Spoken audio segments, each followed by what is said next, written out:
አርእስተ ዜና በምስራቅና በምዕራብ የተገኘው ድል በመሃልም እንደሚደገም ጠቅላይ ሚኒስትር አብይ አህመድ ገለጹ። ለተወሰነ ጊዜ የሁለተኛ ደረጃ ትምህርት ቤቶች ተዘግተው የዘማቾች ሰብል እንዲሰበሰብ ተወሰነ።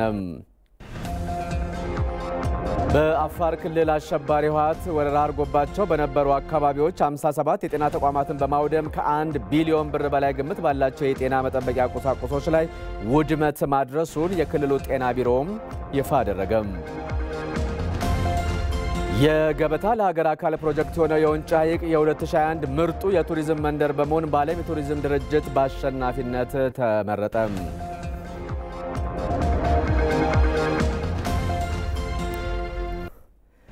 እንደምን አምሽታችኋል። የኢቲቪ ዜና 57 ነው። ተመስገን በየነ ነኝ። በመጀመሪያም በምስራቅና በምዕራብ የተገኘው ድል በመሃልም እንደሚደገም ጠቅላይ ሚኒስትር አብይ አህመድ ገለጹ። ጠቅላይ ሚኒስትር አብይ በሶስተኛው ቁልፍ ግንባር ደጎሎ ተገኝተው ከሰራዊቱ ጋር መክረዋል። ከሰሞኑ በሚሰሩ ኦፕሬሽኖች በወራሪው አሸባሪ ቡድን የተያዙ ተጨማሪ ከተሞች ነፃ እንደሚወጡ ተናግረው ለወረራ የገባው አሸባሪ ምንም ነገር ይዞ እንዳይወጣ ህዝቡ ተደራጅቶ እንዲያስቀረውም ጠቅላይ ሚኒስትሩ ጥሪያቸውን አቅርበዋል። ተስፋዬ ጫኔ ተከታትሎታል።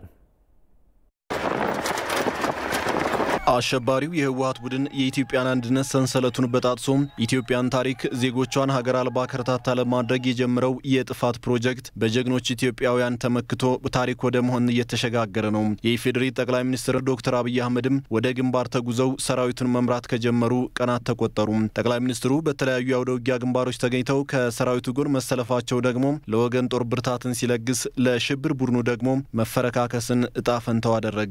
ጠቅላይ ሚኒስትሩ በዛሬው ዕለትም በደቡብ ወሎ ደጎሎ አካባቢ ከሚገኙት የኢትዮጵያ የቁርጥ ቀን ልጆች የመከላከያ ሰራዊት አባላት ጋር ተገኝተው ስለ ቀጣዩ ወታደራዊ ግዳጆች ተወያይተዋል። በዚህም የህወሓት የሽብር ቡድን አሁን ላይ ጣረሞት ላይ ያለ መሆኑን ጠቅሰው የቁርጥ ቀን ልጆች አበርክቶ ለዚህ እንደዳረገውም ተናግረዋል። አሁን ሞራል የለውም፣ ፈርሷል። ባይዘው በጣም የደነገጠ ነው። በድል መሰለ እንዳለው እንገናኛለን። ኢትዮጵያ አትሸነፍም፣ ለማንም አትሸነፍም። ኢትዮጵያ ለነዚያ ለማንም ተሸነፈ ማለት አንተ ኢትዮጵያ ትሆን ማለት አይደለም። ተሞታለህ፣ ኢትዮጵያ ትሆናለህ። ይሄ ኢትዮጵያ ስለሆነ እኛ ሞተን ኢትዮጵያ ያለን እንጂ ማንንም ሰው ተነስቶ እቺን ሀገር እንቀልድባታለሁ ቢል አይቻልም። ለምን አልተማርንም፣ አልወረስንም። እኛ የምናውቀው ጀግንነት ስለሆነ ያሳያል።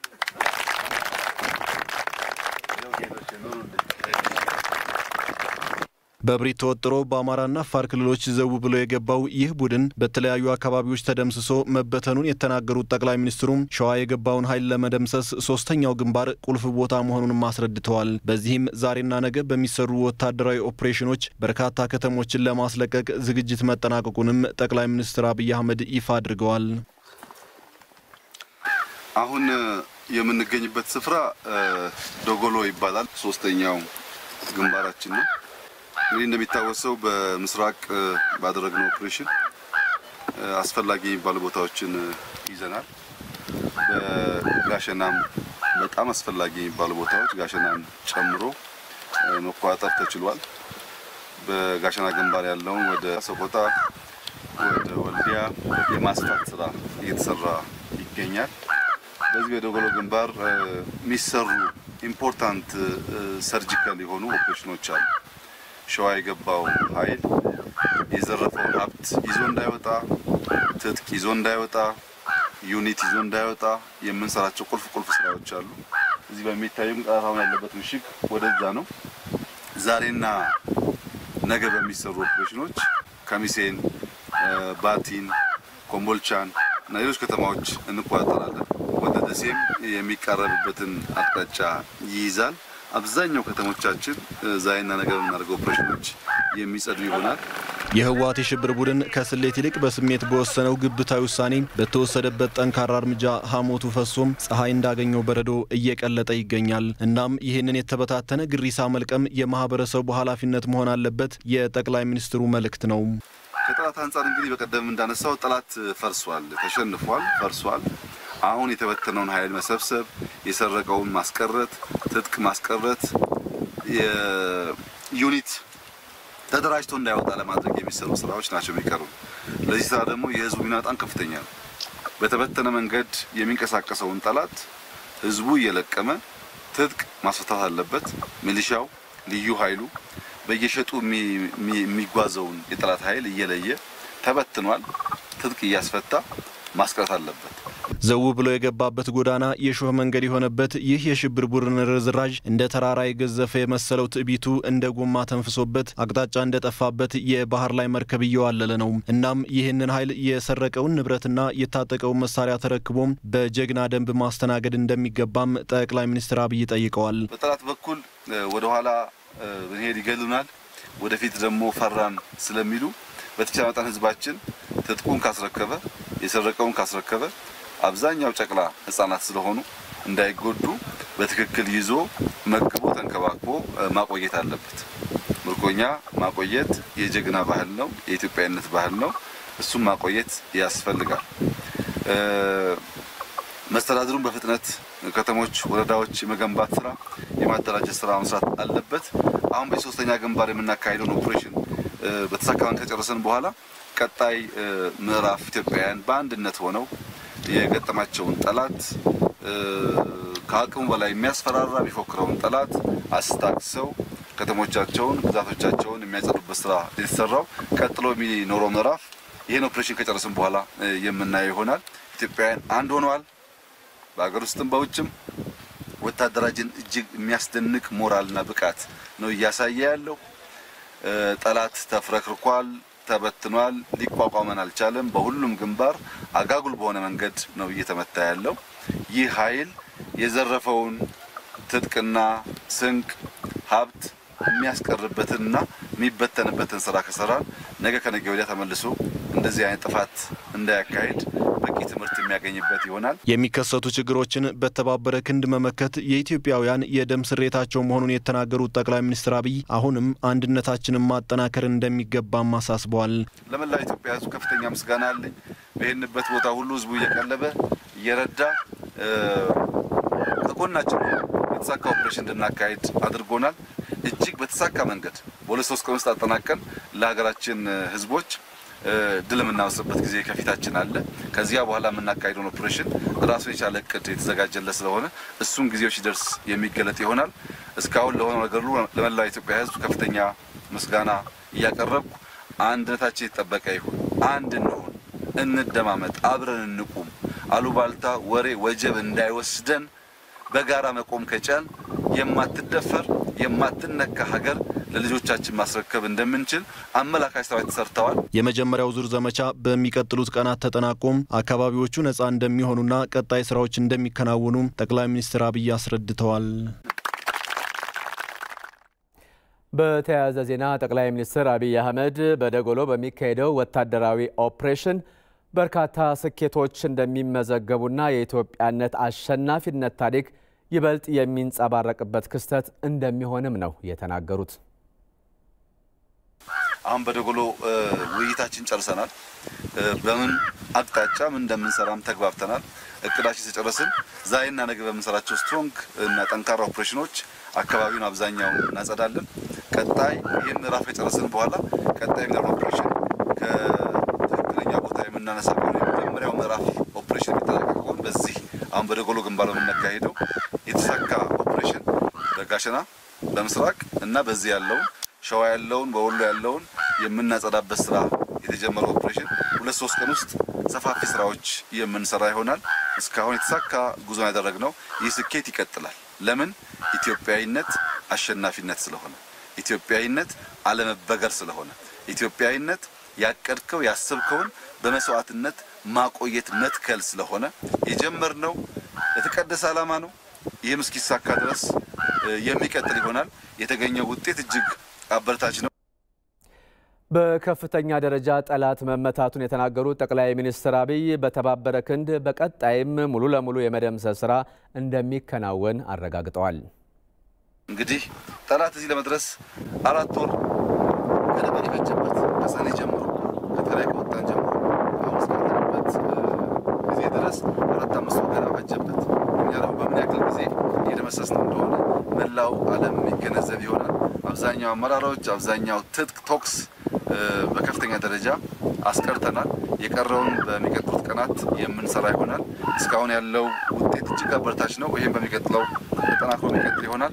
እጅግ አድርጌ አመሰግናለሁ። መልካም የድልና የስኬት ጊዜ ይሁንልን ለሁላችን። አመሰግናለሁ።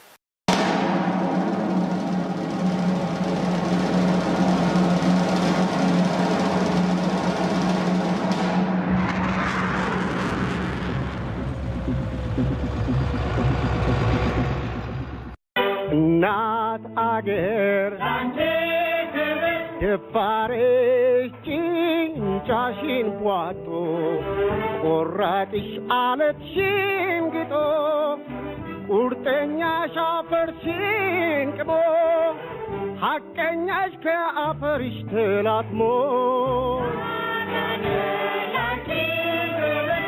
የገዳይሽን ሞት አሰምቷል ድራሽ እሳትሽንም አልምቷል ድልሽን በአዝሙ አፋፍሟል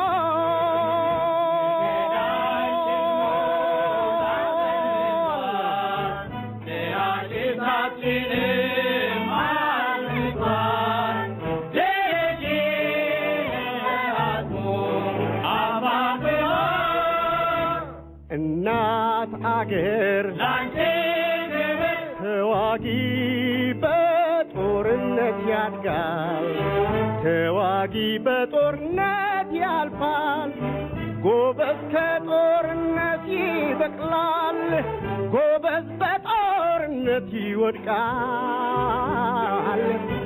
እናት አገር ላንቺ ያንቺን ጀግኖች ለነጻነት ያንቺን ጀግኖች ለአርነት ተዋግተውም ጥለዋል ተዋድቀውም አልፈዋል የገዳይሽን ሞት አሰምቷል ድራሽ እሳትሽንም አልምቷል ድልሽን በአጽሙ አፋፍሟል የገዳይሽን ሞት አሰምቷል ድራሽ እሳትሽንም አልምቷል ድልሽን በአጽሙ አፋፍሟል ሐቅ ነው ትግላቸው ሐቃቸው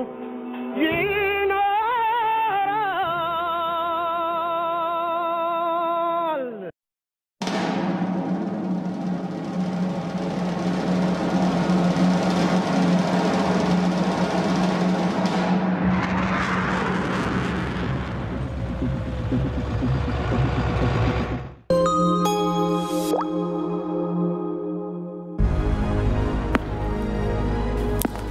እነዚህ ታታሪ ሰራተኞች ቀን ከሌት የሚተጉ ሕይወት በምትሰጠን ፈተና በጥንካሬ የሚጋፈጡ ናቸው። በላባቸው ጠብታ በቀጥታ መስመር የሚጓዙ ፈታኙን የኑሮ ውጣ ውረድ ተቋቁመው ብሩህን ጊዜ ለማየት በጽናት የሰሩ የራሳቸውን ዛሬ ትናንት የገነቡ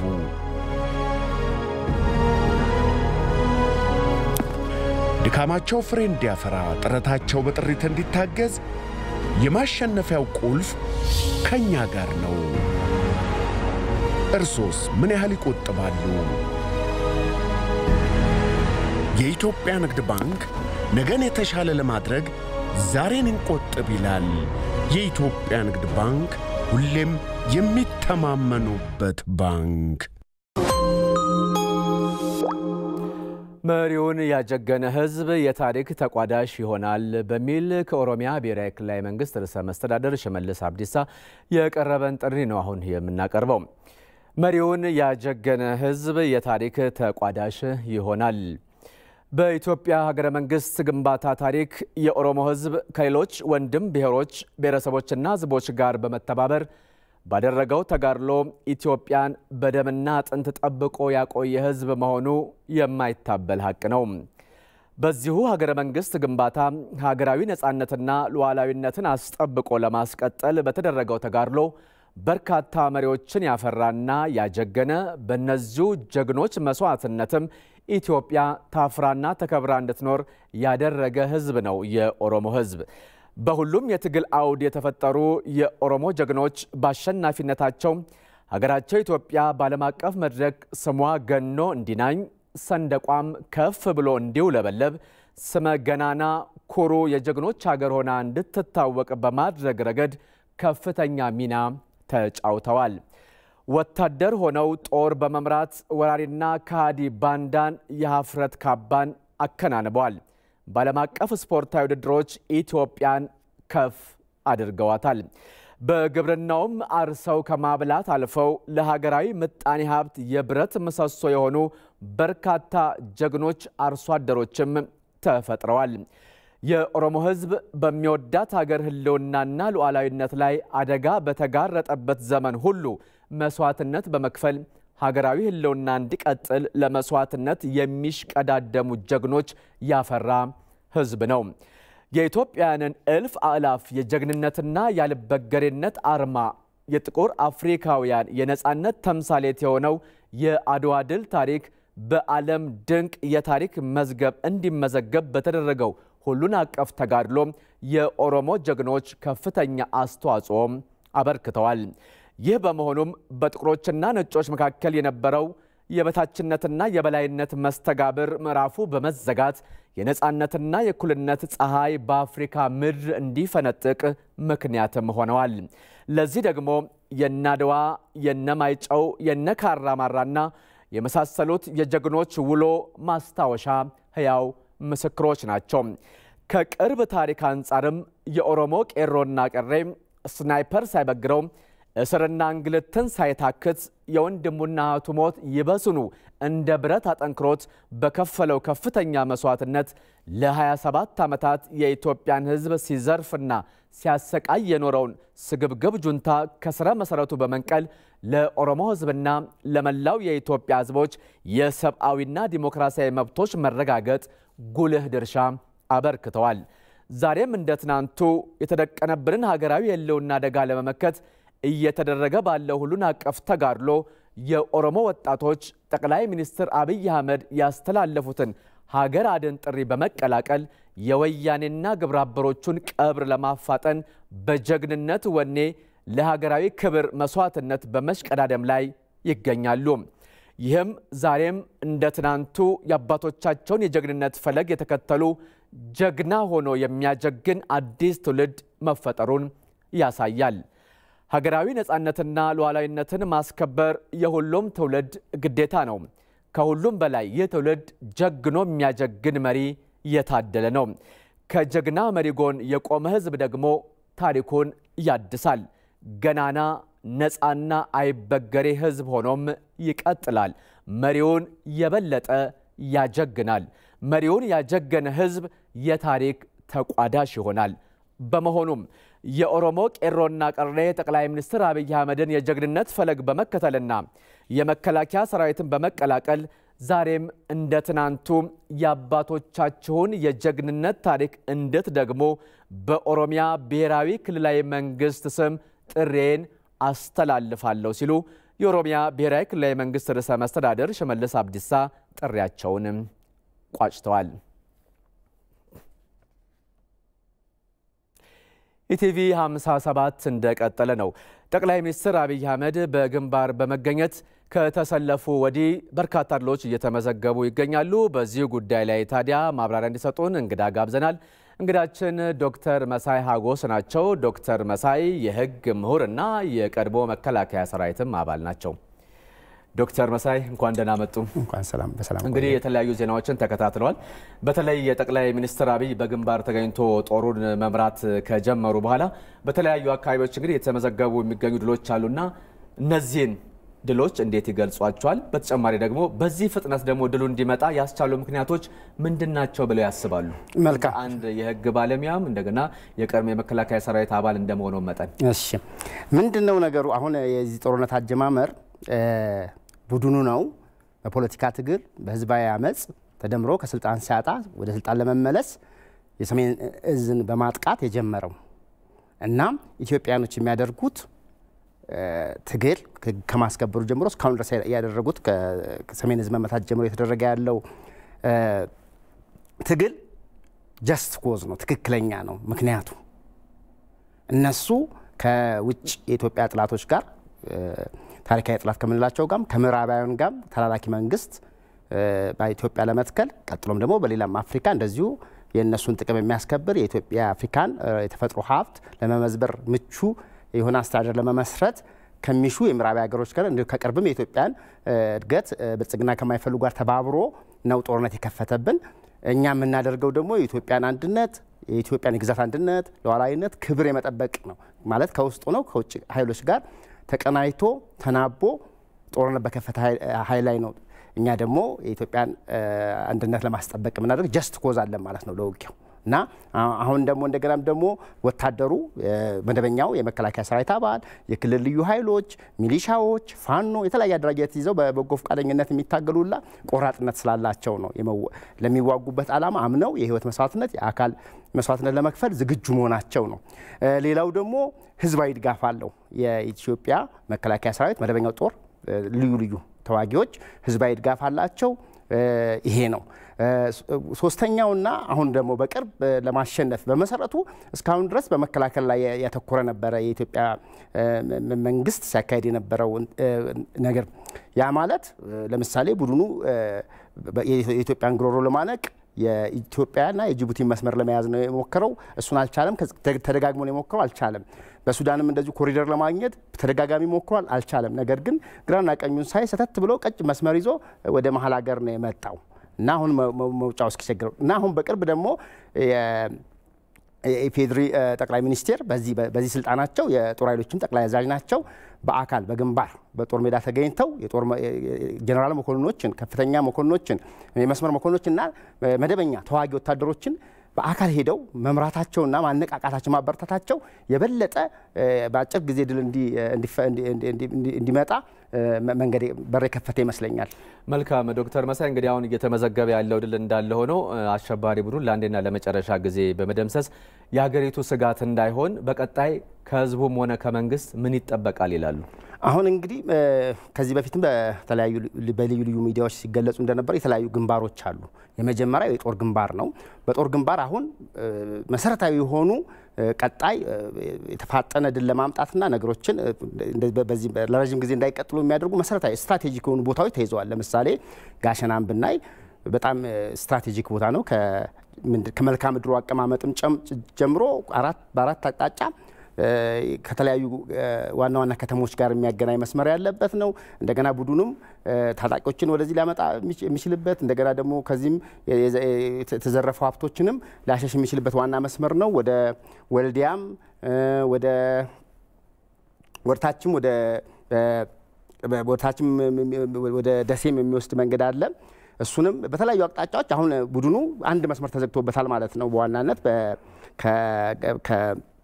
ጋሸና በሰቆጣ አድርጎ በኮረማ አድርጎ ወደዛ የሚሄድበት መስመር ተዘግቷል። አሁን በስተምስራቅ ደግሞ ወልዲያ ነው ያለው። ወልዲያንም ለመቆጣጠር ምቹ ሁኔታ የሚፈጥር ነው። ስለዚህ የወልዲያ መስመር ተዘጋ ማለት ወደ መሀል የገባው ቡድን 100% ተቆረጠ ማለት ነው። ከዛ በኋላ እሱን ትጥቅ ማስፈታት፣ የዘረፋቸው ንብረቶች ይዞ እንዳይወጣ መከላከል እና መሰል ነገሮች ማከናወን የሚጠበቀው ማለት ነው። እንግዲህ አሁን ደግሞ እስኪ ከጀርባ ያለውን የአሜሪካን ጨምሮ ያሉ የምዕራባዊ ሀገራትን እንቅስቃሴ የጣልቃ ገብነቱ የኢትዮጵያን እጅ የመጠምዘዙ ነገር አለና ከዚህ አንጻር አሁን እየተመዘገበ ያለውን ድል ሲያዩ የሀገሪቱን ሉዓላዊነት ለተዳፈሩና ጣልቃ ለመግባት ላይ የሚሞክሩ ኃይሎችስ ምን መልእክት ያስተላልፋል? ይሄ ውጤት በጣም ወሳኝ ነገር እሱ ነው። አሁን መሬት ላይ ያለው በተለይ በጦር ግንባር ያለው የተፈጠረ ያለው ነገር በእነሱ በሚያራምዱት ፖሊሲ ላይ አንድምታ አለው። በመሰረቱ የምዕራባውያን በከፍተኛ ሁኔታ የስነ ልቦና ጦርነቱ ላይ ከፍተዋል። ማለት አዲስ አበባ ሰላም ነው፣ እኔ ከአዲስ አበባ ወጥቼ ርቄጆላ ነው ሰርቼ የምመለስ ምንም ነገር ባልተፈጠረበት የሽብር ጥቃት ይፈጸማል የሚል ዜጎቻቸው አደጋ ውስጥ እንደወደቁ በማስመሰልና መግለጫ በመስጠት የስነ ልቦና ጦርነቱ ላይ ፈጥረዋል።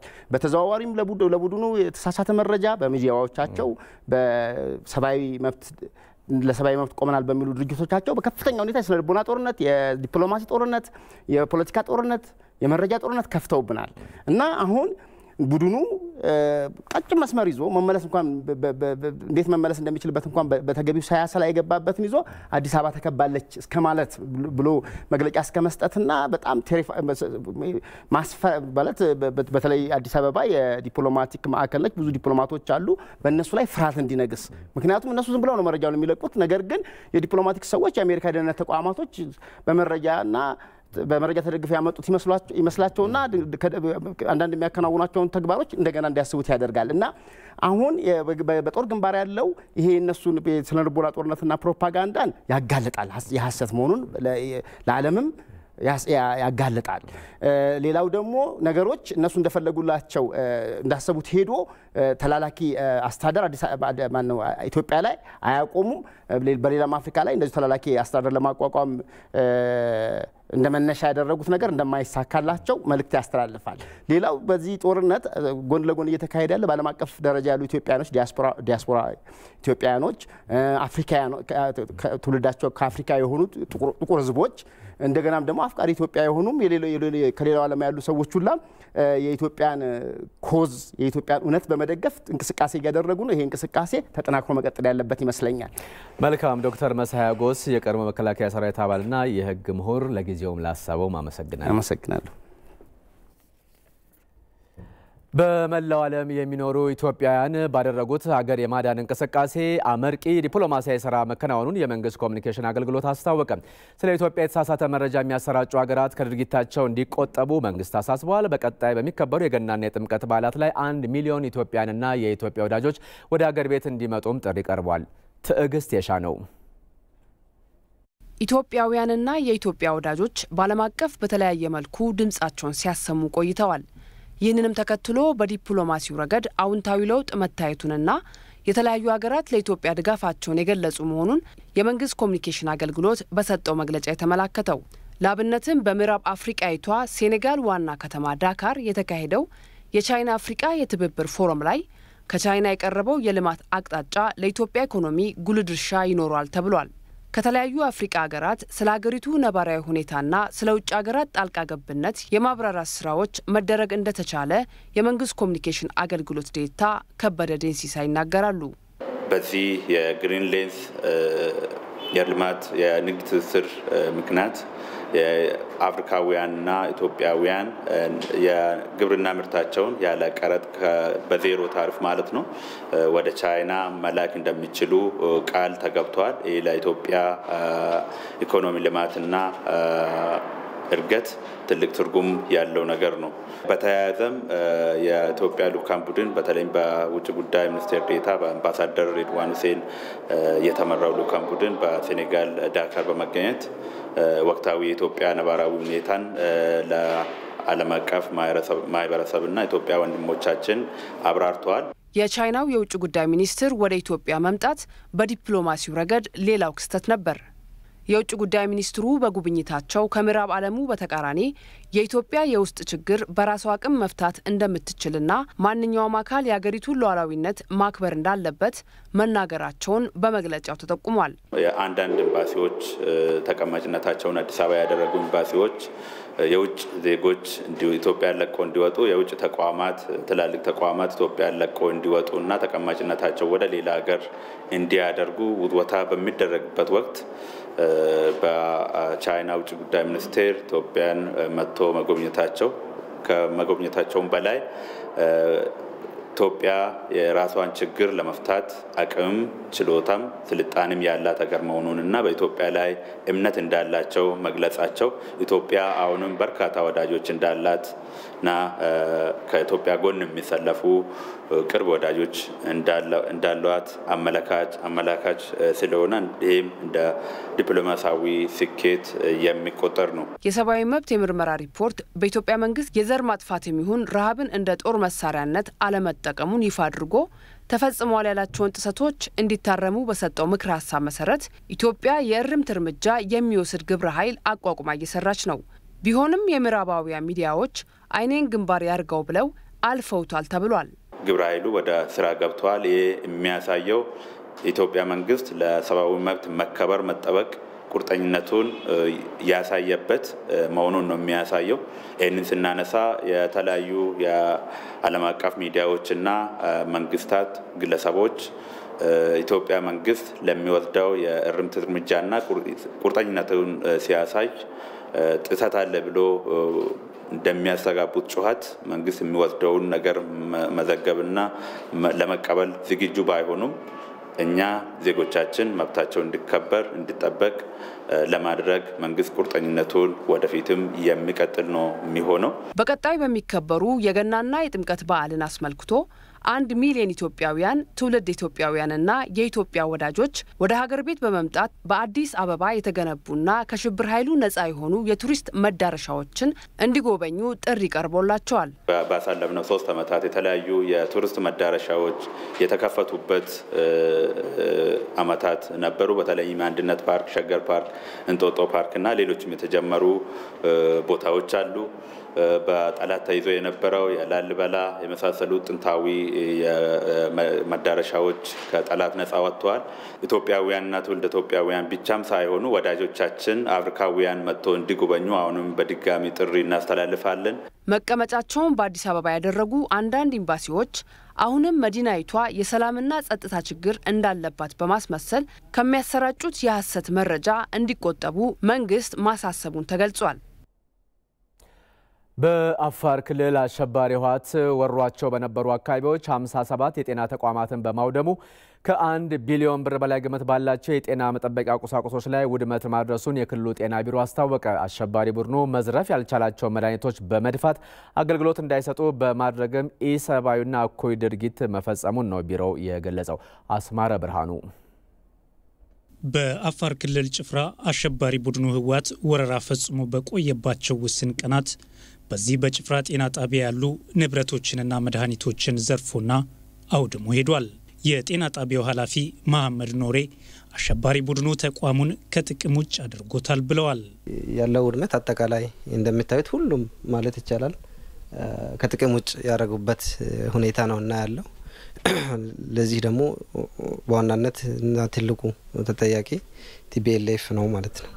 ከ100 ሺህ በላይ ለሚሆኑ የህብረተሰብ ክፍሎች አገልግሎት ይሰጥ የነበረው የጭፍራ ጤና ጣቢያ እንዲህ አገልግሎት መስጠት እንዳይችል ተደርጎ መውደሙ ለክልሉ ጫና መፍጠሩን የአፋር ክልል ጤና ጥበቃ ቢሮ ኃላፊ ያሲን ሀቢብ ተናግረዋል። የነበረው ቃም ማአት ሜዲካል ኢኩዊፕመንት ነው የነበረው።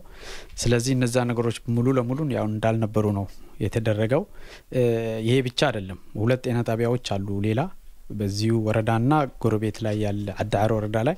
ስለዚህ እነዚህም አካባቢዎች ላይ ነው ሙሉ ለሙሉ ዲስትሮይ የተደረገው። ከዚህ በፊት ፈንቲረሱ ላይ ያው የተሰራውንም ታውቃላችሁ። እነዛም ሲጨማመርበት ለክልሉ ትልቅ ቻሌንጅ ነው። አሸባሪ ቡድኑ የጤና ተቋማትን መዝረፉ እንዳለ ሆኖ መዝረፍ ያልቻላቸውን ጥቅም መስጠት እንዳይችሉ ማድረጉ ግን ከሰብአዊነት ያፈነገጠ ነው ያሉት ያሲን ሀቢብ ተቋሙን በአጭር ጊዜ አገልግሎት መስጠት እንዲጀምርም ትኩረት ይሰጣል ብለዋል። ቢያንስ መውሰድ ያቃታቸውን ነገር እንኳን ጥሎ መሄድ አንድ ነገር ነው። ኮምፕሊትሊ አገልግሎት እንዳይሰጥ አርጎ መሄድ ይሄ ትንሽ ከሰብአዊነትም የወጣ ነገር ነው። ቢሆንም ግን እኛ እንደ ክልል መንግስት እየተረባረብንበት ነው የምንገኘው። በፍጥነት ሪስቶር አድርገን ይሄ ጤና ጣቢያ ወደ ስራ እንዲገባ እናደርጋለን። ምክንያቱም የግድ ነው ይሄን ጤና ጣቢያ ቅድሚያ ሰጥተን የግድ ወደ ስራ መመለስ አለብን። 100 ሺህ ቀላል አይደለም ህዝብ። ስለዚህ ከጤና ሚኒስቴርም የሚገኘውንም ድጋፍ የክልሉ መንግስትን በራሱ የሚሰራውም ስራ ስላለ እነዚህን ጤና ተቋማት ወደ ቦታ እንዲመለሱ የተቻለን ሁሉ ነው ለማድረግ የምንሞክረው። በአፋር ክልል በአሸባሪ ቡድኑ 57 የጤና ተቋማት ጉዳት እንደደረሰባቸውና ከ1 ቢሊዮን ብር በላይ ግምት ያለው ንብረት መውደሙንም የክልሉ ጤና ጥበቃ ቢሮ ገልጿል። ወደ 57 ጤና ተቋማት ነው በአጠቃላይ ጉዳት የደረሰበት። ያ ማለት ከዚህ በፊት ወደ 38 ጤና ጣቢያ ነው ጤና ኬላ 10 ጤና ጣቢያ አንድ ሆስፒታል ፈንቲረሱ ላይ የነበረ ነው። እዚህ 3 ጤና ጣቢያዎች አሉ። ተመሳሳይ ጤና ኬላዎች አሉ። ዞን 2 ላይ መጋሌ ላይ ልክ እንደዛው ወደ 2 ጤና ኬላዎች አሉ። በራህሌ ላይም 2 ጤና ኬላዎች አሉ። ስለዚህ እነዚህ በአጠቃላይ ወደ 57 ሄልዝ ፋሲሊቲ ነው አንድ ላይ ችግር የደረሰበት ከ1 ቢሊዮን ብር በላይ ነው። በአፋር ክልል በአሸባሪው የህወሓት ቡድን የወደሙ የጤና ተቋማት አገልግሎት ወደ መስጠት መመለስ እንዲችሉ የሁሉንም ባለድርሻ አካላት ርብርብ ይጠይቃል። ለኢቲቪ ዜና አስማረ ብርሃኑ ከጭፍራ። ይህ በእንዲህ እንዳለ በአፋር ክልል አሸባሪ የህወሓት ቡድን ወረራ ፈጽሞባቸው በነበሩ አካባቢዎች መስጂዶችን የማውደምና የእምነት መጻሕፍቱንም የማቃጠል ጸያፍ ድርጊት ፈጽሟል። የአሸባሪ ቡድኑን ኢሰብአዊነት ዓለም አቀፉ ማህበረሰብ ሊያወግዘው እንደሚገባም ነው የአፋር ክልል ሸሪዓ ጠቅላይ ፍርድ ቤት የጠየቀው። አስማረ ብርሃኑ ዝርዝር አለው። መግደል፣ መዝረፍና ንብረትን ማውደም ተግባሩ አድርጎ እየተንቀሳቀሰ ያለው አሸባሪ ቡድኑ ህወሓት በየደረሰበት የአጥፊነት ተግባሩን እያሳየ ነው። በአፋር ክልልም በየደረሰበት ካደረሳቸው የንብረት ውድመቶችና ኢሰብአዊ ድርጊቶች በተጨማሪም ቤተ እምነቶች ላይም የማውደም ጸያፍ ተግባራትን ፈጽሟል። ይሄ እንደምታዩት መስጊዱ ሙሉ ነበር። እንደዚህ ከዚሁ ትልቁ ሳጥን ነበር እዚህ ከኋላ በኩል የምታዩት ማለት ነው። ተቀጠለበት ቦታ ላይ ሙሉ ነበር። ሳጥኑ ከነሳጥኑ ያቀጠሉት ሙሉ ነበር። ቁርአን ሙሉ ነበር እና ከነሳጥኑ ሙሉ የነበረበትን ሳጥኑ ከነሳጥኑ ያቀጠሉት ማለት ነው። የአፋር ክልል የጠቅላይ ሸሪዓ ፍርድ ቤት ፕሬዝዳንት ሼክ መሐመድ ደረሳ አሸባሪ ቡድኑ በክልሉ በደረሰባቸው ቦታዎች ሁሉ መስጊዶችን የማውደም አስነዋሪ ተግባር ፈጽሟል ብለዋል። በደረሱበት ሁሉም መስጊድም የሃይማኖት መጽሐፎችም እንደ ሁሉም ማለት ተቋማት እንደወደሙ እያወደሙ እያቃጠሉ መስኮትን እየሰባበሩ በርም እየሰባበሩ ይሄን የሚታየው ከኛ በስተጀርባ ያለው ይሄንን የመስጊድ ቤቶች ናቸው።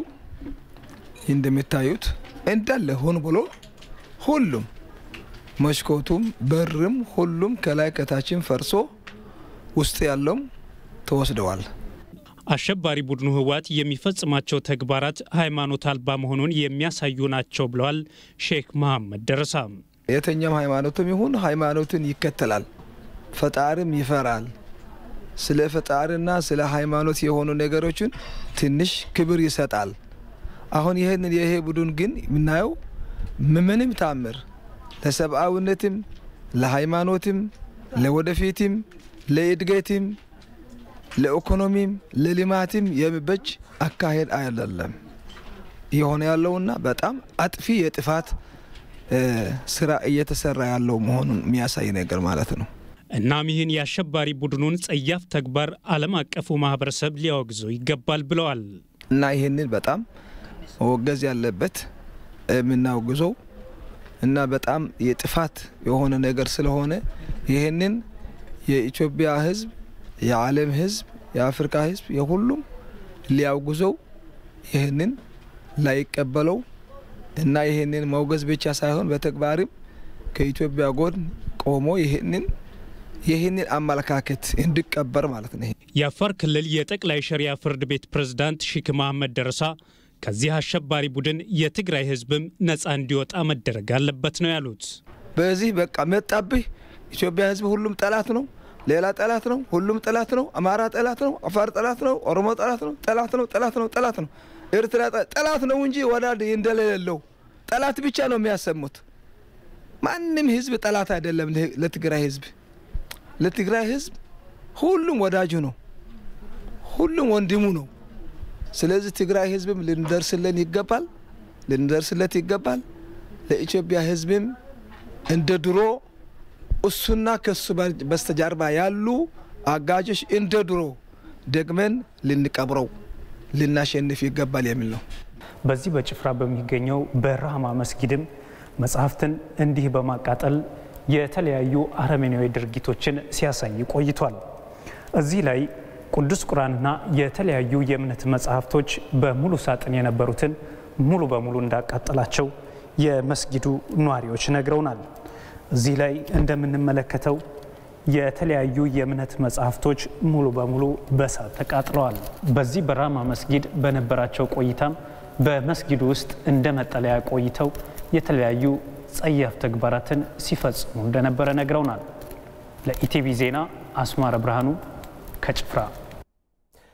አሸባሪ ህወሓት በወረራ ይዟቸው ከነበሩ አካባቢዎች ንብረት ዘርፎ እንዳይወጣ ህብረተሰቡ በመደራጀት የሽብር ኃይሉን እንዲደመስስ ጥሪ ቀረበ። የሽብር ኃይሉ ከባድ ሽንፈት ስለገጠመው ተስፋ በመቁረጥ ስሜት ሊፈጽም የሚችለውን እኩይ ተግባር ሁሉ መመከት እንደሚገባም ተጠቁሟል። ቶማስ ኃይሉ ተከታትሎታል። በእብሪትና በትዕቢት ተወጥሮ የአማራና የአፋር ክልል አንዳንድ አካባቢዎችን በወረራ ይዞ የነበረው አሸባሪው ህወሓት በጀግና የመከላከያ ሰራዊትና በሌሎች የጸጥታ ኃይሎች ጥምረት እጅግ በፈጠነ የድል ግስጋሴ ለዘረፋ የተሰማራው የሽብር ኃይሉ አይቀጡ ቅጣት እየተቀጣና እየተደመሰሰ ይገኛል። በተለይ ጠቅላይ ሚኒስትር አብይ አህመድ ሰራዊቱን በግንባር በመገኘት ለመምራት መወሰናቸውን ተከትሎ በሁሉም ግንባሮች መነሳሳትን ከመፍጠር ባሻገር በወረራ በአረመኔው ኃይል ተይዘው የነበሩ አካባቢዎች ነፃ በመውጣት ላይ ይገኛሉ። አሁን አሸባሪው ህወሓት ተሸንፏል። በውድም ሆነ በግድ ያሰለፈው ጀሌውም መውጫ ቀዳዳ አጥቷል። ለወራና ለዘርፋ መጥቶ በየሜዳው የአሞራ ሲሳይም ሆኗል። የተቀረው ኃይሉም ተበትኗል። ቀሪው ደግሞ በነተበ ጨርቅ መሳሪያውን እየቀየረ የማምለጫ መንገድ ፍለጋ ላይ ነው። ነገር ግን አንድ ወሳኝ ነገር ቀርቷል። ይህም የሽብር ኃይሉ ዘረፋና እየፈጸመ ያለውን የንብረት ውድመት ማስቀረት። ይህ እንዴት ይቻላል ለሚል የየአካባቢዎቹ ነዋሪዎች በህቡ በመደራጀት የሽብር ኃይሉን መደምሰስ፣ ከወራቸው አካባቢዎችም አንዲትም ዕቃ ዘርፎ እንዳይወጣ እርምጃ መውሰድ፣ አካባቢውን መጠበቅ ወሳኝ ሆኗል። እየተበተነ ያለው ዘራፊ የጠላት ኃይል ዘርፎና አውድሞ ንብረት ዘርፎና አውድሞ እንዳይሸሽ የየአካባቢ ማህበረሰብ ተደራጅቶ አካባቢውን በመጠበቅ ንብረቱን ከውድመት እንዲያስቀር፣ ጠላት እንዲማረክ፣ እጅ የማይሰጠውን ደግሞ እንዲደመስስ አስፈላጊውን እርምጃ በመውሰድ ሀገራዊ ግዴታውን እንዲወጣ መንግስት ጥሪ ያቀርባል። ወራሪው ኃይል በትግረኛ በሰጠው መግለጫው በአማራ ክልል መቀጥቀጡን አምኗል።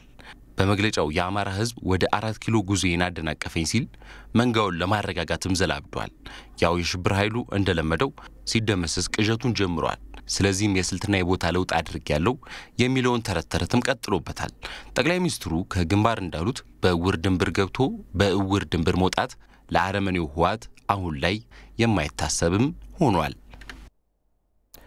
በጠቅላይ ሚኒስትር አብይ አህመድ መሪነት በግንባር የተገኙ ድሎች የአሸባሪውን ህልም ቅዠት ያደረጉ ናቸው ሲሉ ከኢቲቪ ጋር ቆይታ ያደረጉ የህግ ባለሙያና የቀድሞ ሰራዊት አባል ተናገሩ።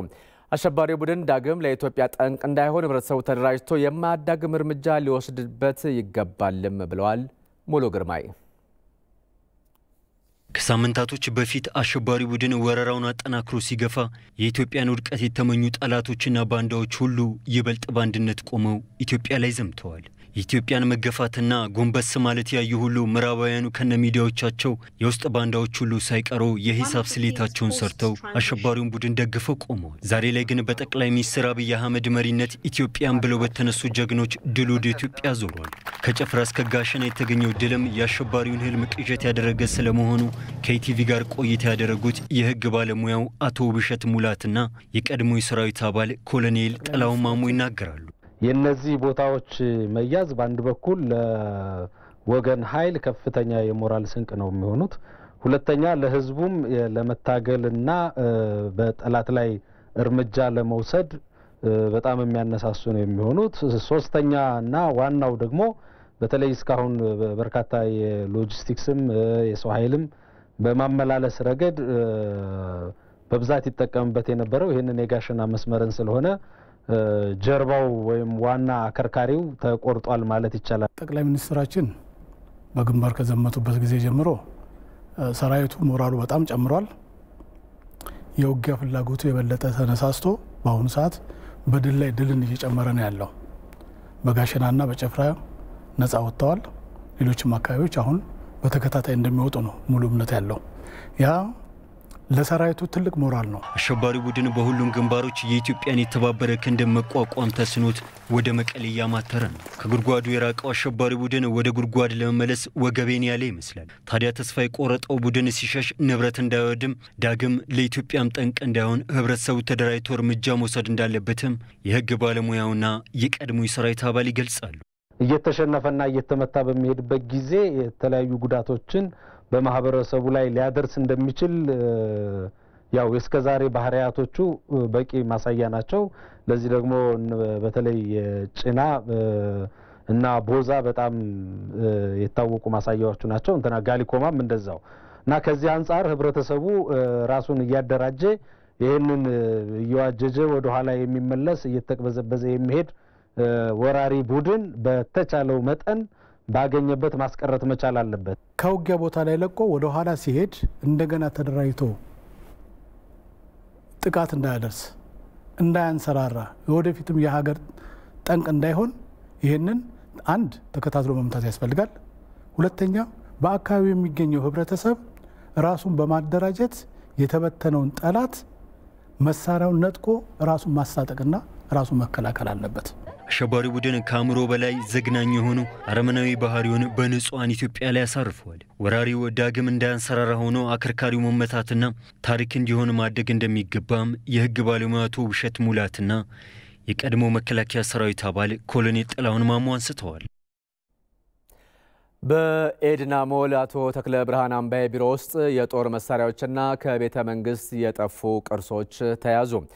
በአዲስ አበባ ቦሌ አካባቢ የሚገኘው ኤድና ሞል የአቶ ተክለ ብርሃን አምባዬ ቢሮ ውስጥ የቀዳማዊ ኃይለ ሥላሴ ስም የተጻፈባቸው ከብር የተሰሩና ከቤተ መንግስት የጠፉ ቅርሶች ፖሊስ ባደረገው ብርበራ ተገኝተዋል። በግለሰቡ ቢሮ ውስጥ ከቅርሶቹ በተጨማሪ የመገናኛ ሬዲዮኖችና የጦር መሳሪያዎችም ተይዘዋል።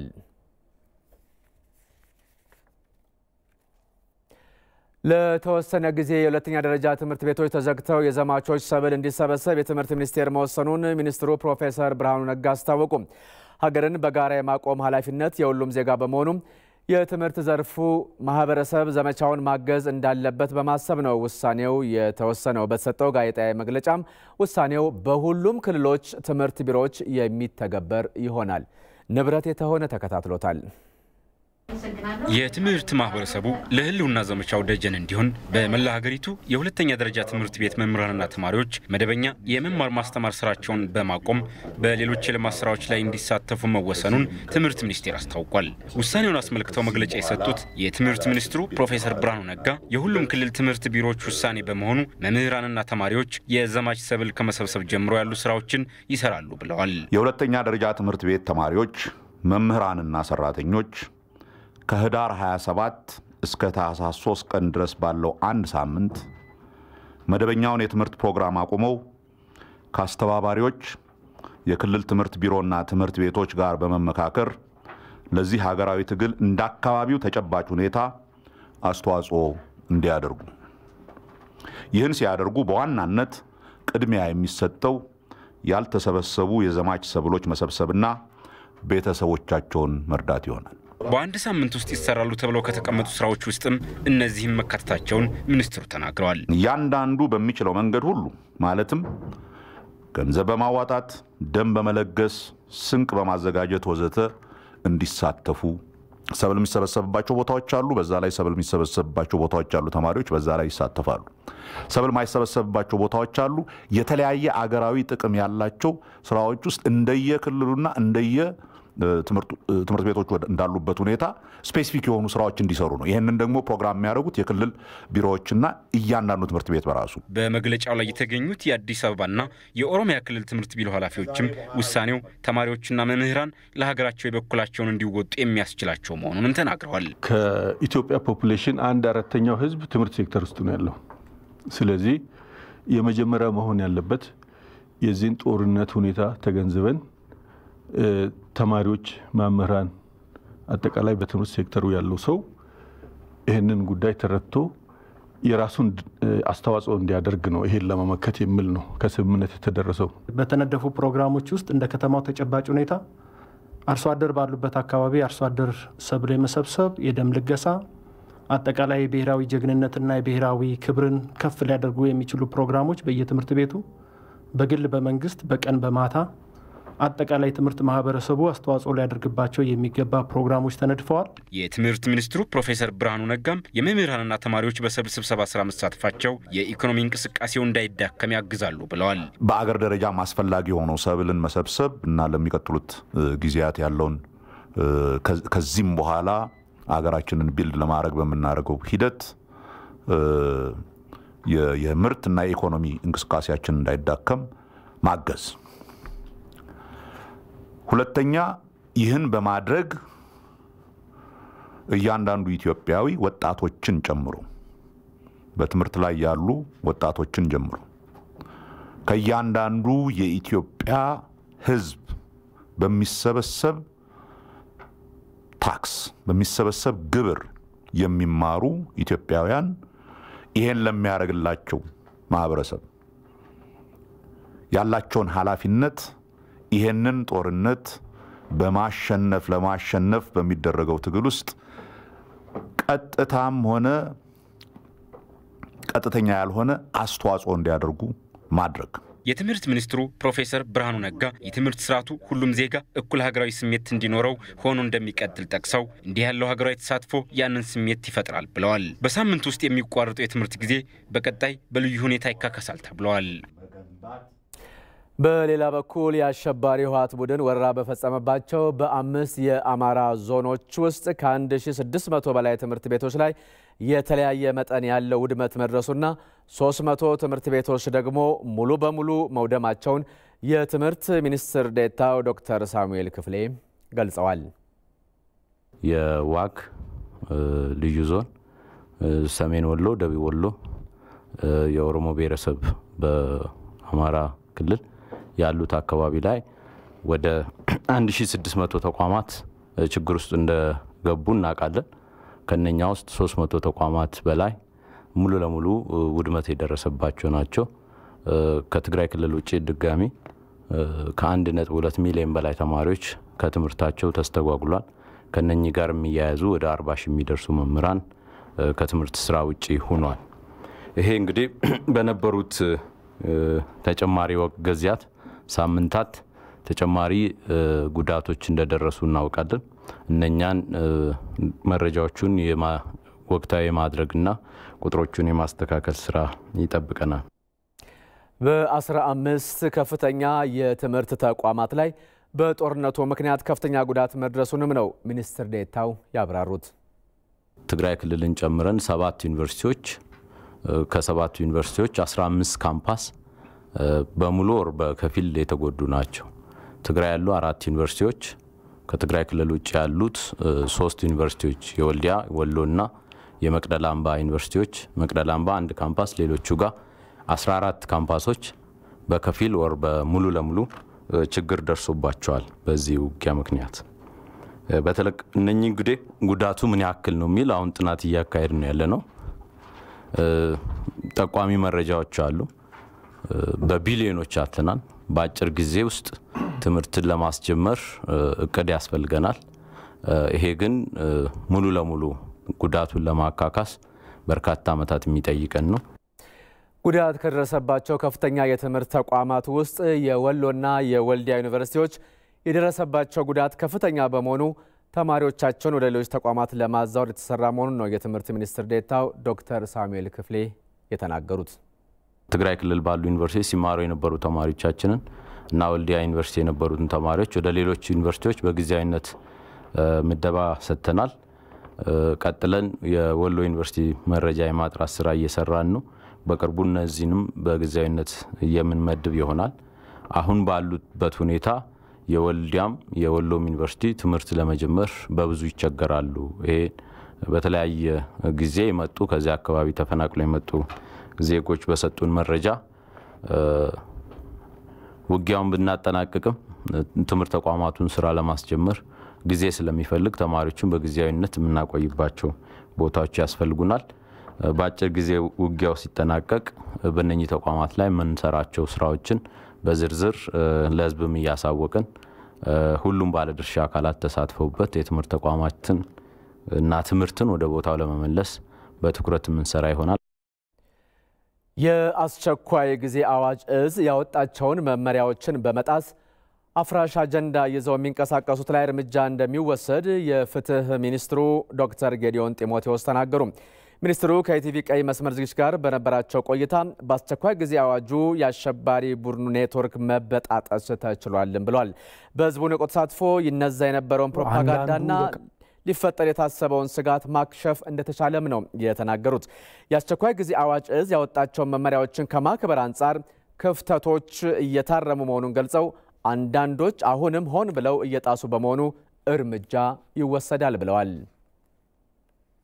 አንዳንዱ በቃ ጥሩ ያደረገ መስሎት ምስራቻ በስራለው ብሎም ተሽቀዳድሞ የተሳሳተ መንገድ ሲሄድ ነበር። ግን ይሄ ነገር የመታረም አጠቃላይ መታረም አዝማሚያ ነው የምናየው። ሆኖም ቀደም ተብሎ እንደተገለጸው አንዳንዶች ደግሞ ሆን ብለው በጣም አፍራሽ አጀንዳና ዓላማ ይዘው እንደዚህ ያለ እንቅስቃሴ ያልታቀቡ የተሰጠቡትን ማሳሰቢያዎች ከመጤፍ ያልቆጠሩም የተወሰኑ ሰዎች ታይተዋል። ያው የሚወሰደው እርምጃ ተወስዶ በቅርብ ሁላችንም የምናየው ስለሆነ እዛ ላይ ከዚህ በላይ በዝርዝር አልገባም። ግን ጥብቅ እርምጃ ይወሰዳል። የሚወሰደውንም እርምጃ ሁላችንም በቅርቡ የምናየው ይሆናል። ከአሸባሪ ቡድኑ ወረራ ነፃ በወጡ አካባቢዎች ላይ የተጣለው የሰዓት እላፊ ገደብ የህብረተሰቡን ሰላምና ደህንነት ለማስጠበቅ መሆኑንም ነው የፍትህ ሚኒስትሩ ዶክተር ጌዲዮን የተናገሩት። እነዚህ አካባቢዎች ላይ የነበረው የአስተዳደር የጸጥታ የፍትህ መዋቅር ሙሉ ለሙሉ ተመልሶ በሙሉ አቅሙ ስራውን እስኪጀምር የዜጎች ደህንነት፣ ሰላም፣ ጸጥታቸው ላይ ሊደርስ የሚችለውን ጉዳት ከዛ አንፃር ያለውን ስጋት ለመቆጣጠር እንዲህ ያሉ እርምጃዎች አስፈላጊ ይሆናሉ። በአካባቢው ያሉ የጸጥታ ኃይሎች አትኩሮታቸው ጠላት የሆነው ኃይል ጋር አሸባሪ የሆነው ኃይል ጋር ያለው ትንቅንቅ ሊሆን ይችላል። በዚህ አጋጣሚ እንደው ዝርፊያ ሌላ ነገር የሚከጅል እንዳይኖር የጸጥታውን ሁኔታ የተሻለ አስተማማኝ ለማድረግ እንዲህ ያሉ እርምጃዎች የጥንቃቄ እርምጃዎች አስፈላጊ ስለሆኑ የአሜሪካ መንግስትና አንዳንድ ምዕራባውያን ሀገራት በኢትዮጵያ ላይ ያደረጉት ያለውን ጫና በአስቸኳይ እንዲያቆሙ የአዲስ አበባ ዩኒቨርሲቲ ምሁራንና የዩኒቨርሲቲው ማህበረሰብ አባላት ጠየቁ። የሀገራቱን ጣልቃ ገብነት የሚቃወም ሰላማዊ ሰልፍም አካሂደዋል። ይድነቃቸው ሰማው ተከታትሎ ዝርዝሩን አዘጋጅቷል። የሚያቀርበው ሰለሞን አበጋዝ ነው። የአዲስ አበባ ዩኒቨርሲቲ ምሁራንና ማህበረሰብ አባላት የአሜሪካ መንግስትና አንዳንድ ምዕራባውያን ሀገራት በኢትዮጵያ ላይ እያደረጉት ያለው ጫናን የሚቃወም ሰላማዊ ሰልፍ አካሂደዋል። ከዩኒቨርሲቲው ግቢ እስከ አሜሪካ ኤምባሲ ባደረጉት ሰላማዊ ሰልፍም ኢትዮጵያ የራሷን ጉዳይ በራስ የመፍታት ሙሉ አቅም አላት፣ ምዕራባውያን እጃቸውን ከኢትዮጵያ ላይ አንሱም፣ በቃ የሚሉናም ሌሎችንም መልእክቶችን አንግበዋል። በዚህ ወቅትም ምዕራባውያን ሀገራት የኢትዮጵያን እጅ በመጠምዘዝ ተላላኪናም አሻንጉሊት መንግስት ለመፍጠር የሚያደርጉትን ጥረት ፈጽሞ ተቀባይነት የለውም ብለዋል። ከሰላማዊ ሰልፈኞቹ መካከል በሰጡት አስተያየት ቀደም ሲልም ምዕራባውያንናም አሜሪካ በኢትዮጵያ ላይ የተለያዩ ጫናዎችን ሲያደርጉ እንደነበርናም አሁንም ያንን ለመድገም እየሰሩ መሆኑን ገልጿል። ይህንንም ለመቀልበስ ምሁራንና መላው ኢትዮጵያውያን ሊረባረቡ ይገባል ነው ያሉት። ምሁራን እንግዲህ ትልቁ ሚናቸው ሀሳብን በትክክል አጥንቶ በተገቢው መንገድ አቀናብሮ ይህንኑ ለኢትዮጵያም ህብረተሰብ እንደዚሁም ለመላ ዓለም ህብረተሰብ ማስተላለፍ እና ይሄ በሚገባ እንዲሰማና ሌሎችም ይህንን የምሁራኑን አስተሳሰብ ክብደት አይቶ በዚህ ጉዳይ እንዲተባበሩ ደግሞም ምሁራን የሚያቀርቧቸው ነገሮች ለኢትዮጵያ ብቻ ሳይሆን ለኢትዮጵያ ወዳጆችም ለመላ ዓለምም የሚጠቅም ስለሆነ በዚህ አቅጣጫ ምሁራን ከፍተኛ ስራ እየሰሩ መቆየታቸውን አሁንም በዚህ ተግባር ላይ መሆናቸውን ለወደፊትም በዚህ የሚቀጥሉ መሆኑን የሚያመላክት ነው። ኢትዮጵያውያን በአድዋ ላይ ድል ያደረጉት የነበራቸውን ቅሬታ ወደ ኋላ ትተው በአንድ ላይ ስለሄዱ ነው። በተመሳሳይም በአሁን ጊዜ እየታየ ያለው መሰባሰብ ይሄ አጋጣሚ በደንብ ከሰራንበት ኢትዮጵያውያን በሙሉ የትግራይን ህዝብም ጨምሮ ሊያሰባስበን ወደፊት ካለፈው ተግዳሮቶች፣ ጉድለቶች ትምህርት ወስደን ወደፊት ተመሳሳይ ነገሮች እንዳይደገሙ እድልን የሚሰጥ ይመስለኛል። ኢትዮጵያውያኖች መስዋዕት እየሆኑ ሀገራቸውን ለማቆም እየተጋደሉ ነው በአሁኑ ደቂቃ በአሁኑ ሰዓት። ስለዚህ ሁላችንም በየደረጃው ያለን ሴቶች፣ ወንዶች፣ ወጣቶች ስለ ሀገራችን መቆም እንዳለብን ይሄ ትልቅ አርአያ ነው ብዬ ነው የማስበው። ስለዚህ ይሄ ጅምር ነው፣ መቀጠል አለበት። የአዲስ አበባ ዩኒቨርሲቲ በህልውና ማስከበር ዘመቻው የተለያዩ ስራዎችን እየሰራ መሆኑን የሰላማዊ ሰልፉ አስተባባሪ ፕሮፌሰር አታላይ አየለ ተናግረዋል። የዚህ ሰላማዊ ሰልፍም አንዳንድ ምዕራባውያን በኢትዮጵያ ላይ የሚያደርጉትን ጣልቃ ገብነት ለማስቆም ያለመ ነው ብለዋል። የአሜሪካኖችንና የሌሎችን ሀገሮች ጣልቃ ገብነት በመቃወም ይህን ተቃውሟችንን በተለይ የአሜሪካን መንግስት ያሁኑ የፕሬዝዳንት ባይደን አስተዳደር ተገቢ ያልሆነ ተጽዕኖ እያሳደረ ስለሆነ ያንን በሳይለንስ በሆነ መንገድ ወይም ጸጥ ባለ መንገድ ያው እዚህ መፈክሮቹ እንደሚያስተጋቡት ያንን ለኤምባሲው ለማስተጋባትና መልእክታችን እንዲተላለፍልን ለማድረግ ነው። ከ100 ዓመት በላይ የነበረ የኢትዮ አሜሪካን ወይም ደግሞ የአሜሪካና ኢትዮጵያ የዲፕሎማሲ ግንኙነትን እያበላሻችሁ ነው። እየተሰራ ያለው ነገር ሁሉ በሙሉ እየተከታተልን እያየን ነው እና የኢትዮጵያን ሕዝብና የኢትዮጵያን መንግስት የሚመጥን አይደለም የሚል ነው። በዩኒቨርሲቲው የተዘጋጀው ጣልቃ ገብነትን እንደሚቃወም የሚጠይቅ ደብዳቤ ሰልፈኞቹም ለአሜሪካ ኤምባሲም አስረክበዋል። መቀመጫቸውን በአሜሪካን ሀገር ያደረጉ 4 ኢትዮ አሜሪካ የሲቪክ ማህበራት የኢትዮጵያን መንግስት ለመጣል በኤፍሬም ይስሐቅ አስተባባሪነት የተዘጋጀውና 14 ሰዎች ተሳተፉበት ድብቅ ቪዲዮ ላይ ሙሉ ምርመራ እንዲደረግ የሚጠይቅ ደብዳቤ ለአሜሪካ ጠቅላይ አቃቤ ሕግ አቀረቡ። የባንዳዎቹና የግብረ አበሮቻቸው ድብቅ ስብሰባ የአሜሪካንን ሕግ የሚጻረር እንደዚሁም ደግሞ የኢትዮጵያ የሕግ አውጪው ምክር ቤትም አሸባሪ ያለውን ቡድን ለመደገፍ የተደረገ መሆኑም ነው በደብዳቤው ላይ የተብራራው። ተመስገን ሽፈራው ያልተገባ ክብር ሰጥታ ስታንቆለጳጵስ ያኖረቻቸው የሰላም ሰው የሀገር ሽማግሌ እያለች የሥራ ዕድል ፈጣሪ የግብርና ዘርፍ ተመራማሪ ብላ እየጠራች ስታሽሞነሙን ያኖረቻቸው እንደ ኤፍሬም ይስሐቅና እሌኒ ገብረመድህን ያሉ ባንዳዎች ሀገርን ለማፍረስ ኢትዮጵያን ለመበተን ዓላማ ይዞ የሚሰራውን የሽብር ቡድን ለመደገፍ የህወሓትን ዓላማ ለማሳካት ከሽብር ቡድኑ አመራሮች የኢትዮጵያን መንኮታኮት ከሚሹ የዕድሜ ዘመናቸውን እኩሌታ ሀገራትን በመበጥበጥ ከኖሩ አሮጌ ዲፕሎማቶች ጋር ህወሓትን ማትረፍና መደገፍ በሚቻልበት መንገድ ላይ ሲመካከሩ በህዝብ ይሁንታ አግኝቶ ኢትዮጵያን እየመራ ያለው መንግስት ላይ እንዴት አድርገን እናዳክመው እያሉ ሲዶልቱ ህወሓትን አዲስ አበባ አስገብተው አዲስ መንግስት አቋቁመው የኢትዮጵያን ተስፋ በመመልኩ እንደሚያጨናግፉ ሲያሴሩ በአደባባይ ተገልጧል። በኤፍሬም ይስሐቅ አሰባሳቢነት 14 የሚደርሱ ኢትዮጵያውያን ባንዳዎችና አገልግሎታቸውን የጨረሱ የቀድሞ ዲፕሎማቶች የተካፈሉበት ሚስጥራዊ ሴረኛ ስብሰባ መጋለጡን ተከትሎ በርካቶች ባንዳዎቹ ያደረጉትን ድርጊት ኮንነዋል። ኢትዮጵያውያንም በተለያየ መልኩ ቁጣቸውን ገልጿል። ከኢትዮጵያ ውጭ ያለው ኢትዮጵያዊም በተለያዩ መንገዶች ተቃውሞውን አሰምቷል። መቀመጫቸውን በአሜሪካን ሀገር ያደረጉ ለኢትዮጵያ የሚሰሩ የሲቪክ ማህበራትም የባንዳዎቹን ድርጊት ያወገዙ ናቸው።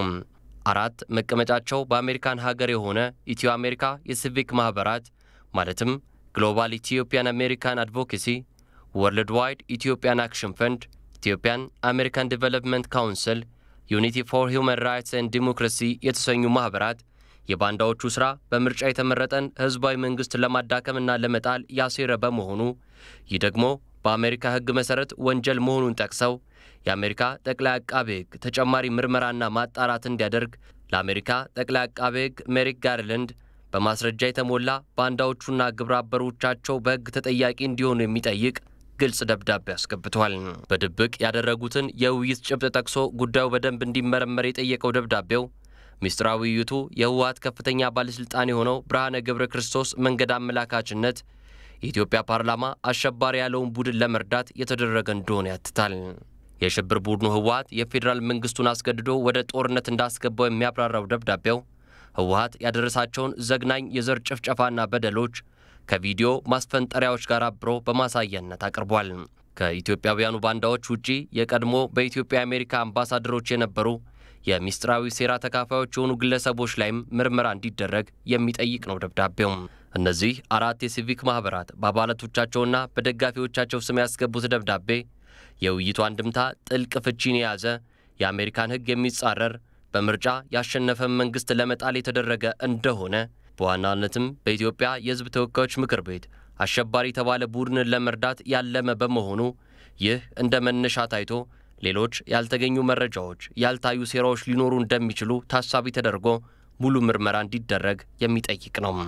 ይህም ሁሉም ኢትዮጵያዊ የሀገሩን እውነት ለመግለጥ የሀገሩን ጥቅም ለማስከበር ሊሰራ ከሚገባው ስራ መካከል የሚጠቀስ ሆኗል።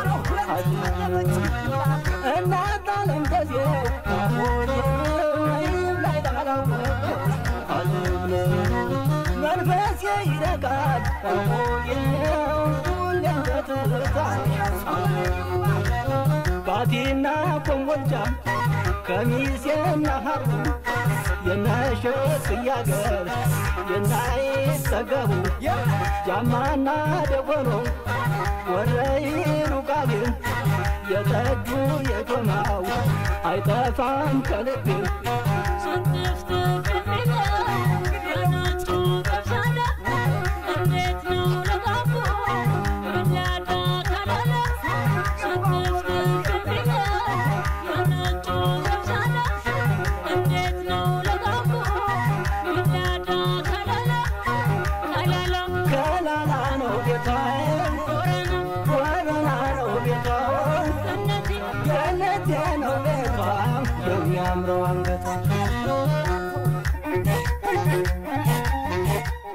ይህ ኢቲቪ ዜና 57 ነው።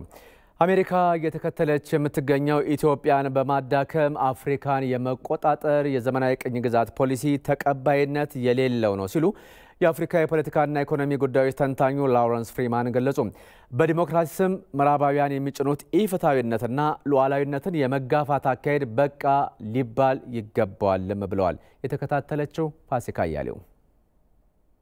አሜሪካዊው ላውረንስ ፍሪማን ላለፉት 30 ዓመታት ያህል የፖለቲካና ምጣኔ ሀብታዊ ጉዳዮች ሲተነትኑና አሜሪካና ምዕራባውያንም በአፍሪካ ላይ የያዙትን የፖሊሲ አቋም ሲተቹ ኖረዋል። በሰሜኑ የሀገሪቱ ክፍል ያለውን ጦርነት ምክንያት በማድረግም በኢትዮጵያ ላይ ጫና ለማሳደር ደፋ ቀና የሚሉትን ምዕራባውያን የሚኮንኑት ተንታኙ በአዲስ አበባ ተገኝተውም የታዘቡትንና ዓለም አቀፍ ሚዲያዎችና በተለይም የአሜሪካ መንግስት በኢትዮጵያ ያለውንና የካደውን ሀቅ መስክረዋል። Media propaganda, which I've been watching over more than a year now, and I knew the policies of my own government and the State Department were wrong. ከአንድ ዓመት በላይ ሲሰራ የነበረውን ሐሰተኛ የሚዲያ ፕሮፓጋንዳና የራሴው ሀገር የአሜሪካ መንግስት ልክ እንዳልነበረ ሳስተውል ቆይቻለሁ።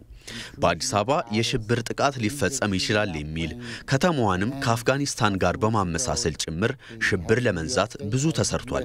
ይህ ሁሉ ሲባል የቆየው ነገር ግን ስነ ልቦናዊ ጫናን ለመፍጠር የተደረገ የጦርነት ስልት ነው። እኔ ግን ወደ አዲስ አበባ መጥቼ ቀድሞውኑ የማውቀውን እንቅስቃሴ ነው ያየሁት። በከተማዋ ሰላማዊና መደበኛ እንቅስቃሴ መቀጠሉን እነርሱም ያውቁታል። ነገር ግን መዋሸቱን መርጠዋል። It's all lies because they know exactly what you and I know right here. አብዛኞቹ አሜሪካውያን ስልጣን ላይ ያሉትና ፕሬዝዳንት ጆ ባይደንም ሳይቀር ስለ አፍሪካ ይልቁንም ስለ ኢትዮጵያ ብዙ አያውቁም የሚሉት ተንታኙ ላውረንስ ፍሪማን ሆኖም ትላልቅ ሚዲያዎቻቸውን ተጠቅመው ሐሰተኛ መረጃዎችን ለማሰራጨታቸው ይህ እንደ ምክንያት እንደማይወሰድና ሽብር ለመንዛት የሚያደርጉት ጥረትም ሆን ብሎ የተደረገ መሆኑን ተናግረዋል። አሜሪካ በዲሞክራሲ ስም የሀገሪቱን ሉዓላዊነት እየተጋፋች መሆኑን የሚገልጹት ተንታኙ አሜሪካ ለዓመታት በኢትዮጵያና በአፍሪካ ላይ የያዘችው ፖሊሲ የተንጋደደ መሆኑን ገልጸው ይህም አፍሪካ በራሷ አቅም የምትቆም እንዳትሆን ከፍተኛ ጫና አሳድሮ መቆየቱን ይገልጻሉ። We say we want democracy, but we don't really mean democracy, we mean control. አሜሪካ ዲሞክራሲን በአፍሪካ ማጎልበት የሚል ፖሊሲ ይዛለች። ይህ ግን የእውነትም በዲሞክራሲ ስም በራሷ ስር ለመቆጣጠር ማመቻቸት ነው። ኢትዮጵያ በህዝብ የተመረጠ መንግስት እያላት በሌላ በኩል ሀገርን ለማፍረስ ከተነሳ የሽብር ቡድን ጋር መንግስት ይደራደር ትላለች። እነዚህ ሁለቱ አካላት በምን መመዘኛ አንድ ጠረጴዛ ላይ ይቀመጣሉ? ይህ ዲሞክራሲ አይደለም። We don't want to develop the capabilities of African nations to empower themselves to eliminate poverty. አሜሪካ አፍሪካ በራሷ አቅም ማደግ የምትችልበት ስርዓት ማጎልበት እንዳትችል የሚጨቁን ፖሊሲ ነው ያላት።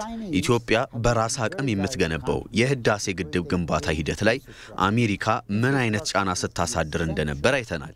አሜሪካ ባለፉት 30 እና 40 ዓመታት በአፍሪካ የሰራችው የአፍሪካ ህጉርን ማሳደግ የሚያስችል ተጨባጭ ስራ የለም። ምዕራባውያን አፍሪካን በእጃዙር የዘመናዊ ቅኝ ግዛት ለዘመናት ለመግዛት የሚሄዱበት ርቀት አፍሪካ እስከዛሬ በራሷ እንዳትቆም እንዳደረጋት ገልጸው ኢትዮጵያ ይህን የአፍሪካ ጦርነት ለብቻዋ እየተዋጋች በመሆኑ ልናግዛት ይገባልም ብለዋል። The recent 50 years, 60 years of neo-colonialism, African countries have not developed. እንዳለመታደል ሆኖ ለበርካታ ዓመታት በቆየው ባርነት ለመቶ ዓመታት በዘለቀው የቀኝ ግዛት አሁን ደግሞ በዘመናዊ ቀኝ ግዛት ሳቢያ የአፍሪካ ሀገራት ማደግ ሳይችሉ ቀርተዋል።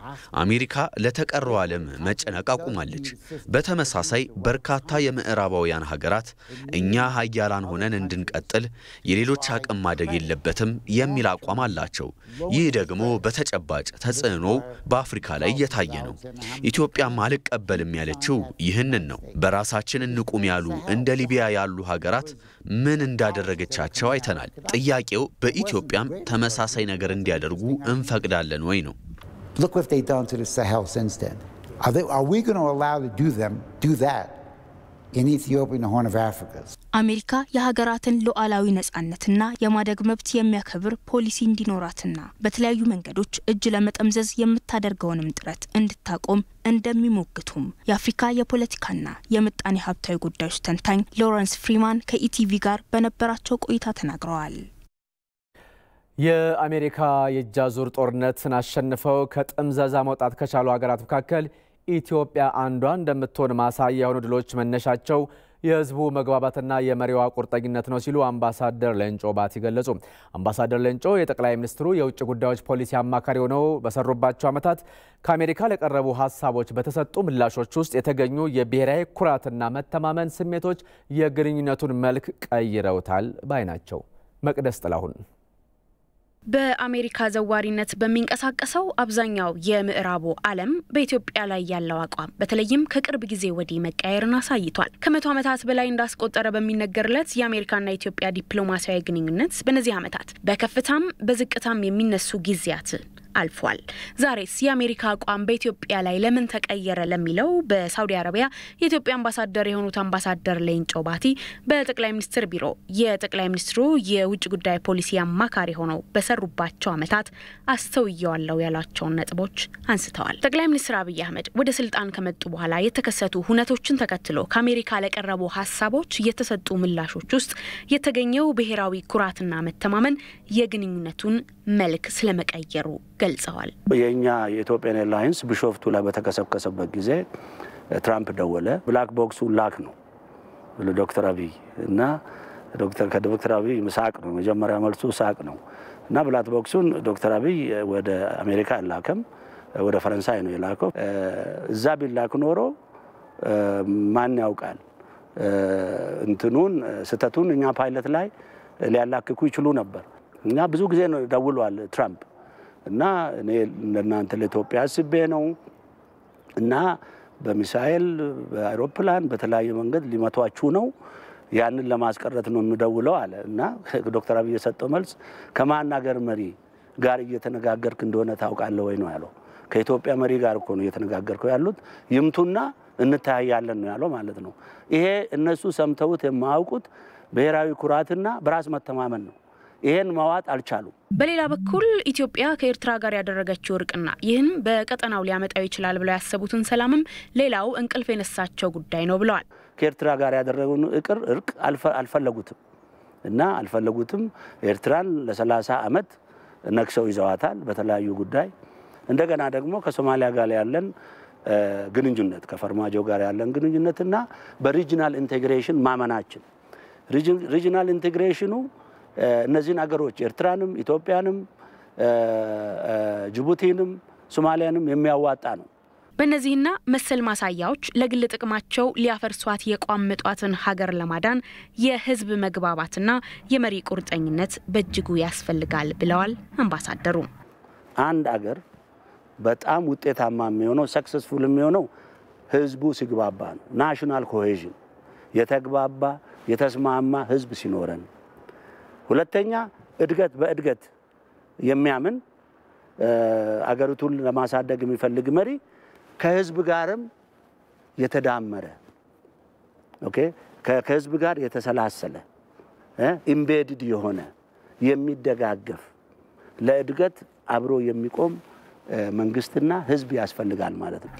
የአሜሪካን የእጅ አዙር ጦርነት አሸንፈው ከጥምዘዛ መውጣት ከቻሉ ሀገራት መካከል ኢትዮጵያ አንዷ እንደምትሆን ማሳያ የሆኑ ድሎች መነሻቸውም የህዝቡ አንድነት መሆኑን ገልጸዋል። በሌላ በኩል የኢትዮጵያ መንግስት በትግራይ ክልል የተፈጠረው ጦርነት እንዳይቀሰቀስ ብዙ ጥረት ማድረጉን የገለጹት አምባሳደር ሌንጮ ባቲ የአሸባሪ ህወሓት ከልክ ያለፈ ትምክህት ለአሜሪካም የልብ ልብ እየሰጠ ነበር ብለዋል። ከኢቲቪ ጋር በነበራቸው ቆይታ ብዙ ጥረት ተደርጓል የጦርነት እንዳይከሰት። እኔ ራሴም የማውቀው እነሱም ውስጥ የማውቃቸው ሰዎች ስለነበሩ እንደ ግለሰብም እንደ ቡድንም እንደ መንግስትንም ብዙ ጥረት ተደርጎ ማስፈልግ ጦርነት ነበር። ኢንተረስታቸው አይነካም። ባስተዳደሩት 27 ዓመት ያፈሩት ሀብት አለ፣ ያፈሩት ሶሻል ካፒታል አለ፣ ስቴቱም ውስጥ ራሳቸውን የተከሉበት ሁኔታ አለ። እሱን ማስጠበቅ ይችሉ ነበር። ስተት የሰሩት አናጋራም በሚል ነው። ካላጋሩ ደግሞ አገሯ መፈንዳት እንጂ ምንም አልቀረም። ለውጥ መጣ። ለውጥ ሲመጣ ከዛ ጋር አጀስት ማድረግ ነበረባቸው። አልፈለጉም እና ሰውን ትምክተኛ ይላሉ እንጂ እንደነሱ ትምክተኛ አይደለም። ትምክት መጥፎ ነው፣ ያሳውርሻል፣ እንዳታሳቢ ያርግሻል። ሄዶ ይሄውና ይሄ አንዱ ጦርነቱ የአሜሪካ አይዞባይነት ነው። ከኋላ አይዞባይነቱ የሁማን ራይት አይደለም። በሁማን ራይት ከሆነ እኛ የአሜሪካ ስቴት ዲፓርትመንት የአሜሪካ ኮንግረስ በራፍ ላይ ማደር ብቻ ነው የቀረን። እነሱ በር ያንኳኳንበት ጊዜ 27 ዓመት አንድ ቀን ጆሮ አልሰጡንም። ለአሜሪካው ፕሬዝዳንት ጆ ባይደን ትውልደ ኢትዮጵያዊው ኦባላ አሸባሪው ህወሓት በኢትዮጵያ በቀሰቀሰው ግጭት በርካታ ዜጎች ለከፋ ችግር መዳረጋቸውን አስረዳ። በአሜሪካ ሚኒሶታ ኦስቲን የምክር ቤት አባል የሆነው ትውልደ ኢትዮጵያዊው ኦባላ ለአሜሪካው ፕሬዝዳንት ጆ ባይደን አሸባሪው ህወሓት በኢትዮጵያ በቀሰቀሰው ግጭት ሳቢያ በርካታ ዜጎችን ለከፋ ችግር መዳረጉን አብራርቶላቸዋል። ከፕሬዝዳንት ባይደን ጋር በነበረው በዚህ ቆይታው በተወለደበት ጋምቤላ ከዚህ ቀደም በአሸባሪው ህወሓት ከተጠነሰሰ የዘር ማጥፋት ጭፍጨፋ ተርፎ መውጣቱን እንደገለጻላቸው ነው ከኦቤን ጋር በነበረው ቃለ ምልልስ ያስረዳው። I told him, my background, I am from Gambela, Ethiopia, and I fled because of a genocide. ከኢትዮጵያ ጋምቤላ ክልል መምጣቴን ነግሬያቸዋለሁ። አሁን በኢትዮጵያ ውስጥ ያለውን ሁኔታም አብራርቼላቸዋለሁ። ከጋምቤላም በህወሓት ወይም በቲፒኤልኤፍ ቡድን አስተዳደር ጊዜ እየተፈጸመ በነበረው የጅምላ ግድያ ምክንያት ለህይወቴ ፈርቼ ከሀገር እንደወጣሁም አብራርቼላቸዋለሁ። ቡድኑ በአሁኑ ወቅትም ከስልጣን በመባረሩ አሸባሪ ሆኖ ሀገር ለማፍረስ እየተንቀሳቀሰ መሆኑንም እንዲገነዘቡ አብራርቼላቸዋለሁ። ፕሬዝዳንት ጆ ባይደን የአሸባሪ ቡድኑን ስም ቀድሞውኑ ያውቁ ኖረዋል። ትልቁ ነገር ግን ያብራራሁላቸውን ጉዳይ በሚገባ ተረድተውኛል። ከዚህ ባለፉት 27 ዓመታት ህወሓት መራሹ መንግስት አኝዋኮችን ጨምሮ በመላ ኢትዮጵያ ላይ ያደረሰባቸውን ሰቆቃ በተመለከተን ማስረዳቱንና በወቅቱም ፕሬዝዳንት ባይደን የተሰማቸውን ሀዘን ገልጸውልኛል ብለዋል። He felt sorry for what is happening in Ethiopia. በኢትዮጵያ የሆነ ባለው ነገር አዝኛለሁ ብለዋል። ቢሆንም ብዙ ጊዜ ስለሌለን አቋማቸውን አልገለጹልኝም። ባገኘሁበት ጥቂት ጊዜ ግን የአሜሪካ መንግስት በህዝብ የተመረጠውን ጠቅላይ ሚኒስትር ዶክተር አብይ አህመድን ሊደግፍ እንደሚገባ አስገንዝቤያቸዋለሁ። ወንጪ ሐይቅ በዓለም የቱሪዝም ድርጅት ጠቅላላ ጉባኤ ላይ ምርጥ የቱሪዝም መንደር ሆኖ በአሸናፊነት ተመረጠ። የድንቅ የተፈጥሮ ሀብት ባለቤት የሆነው የወንጪ ሐይቅ ምርጥ የቱሪዝም መንደር ሆኖ የተመረጠው ባለው እምቅ የተፈጥሮ ሀብት መሆኑን የዓለም ቱሪዝም ድርጅት ይፋ አድርጓል።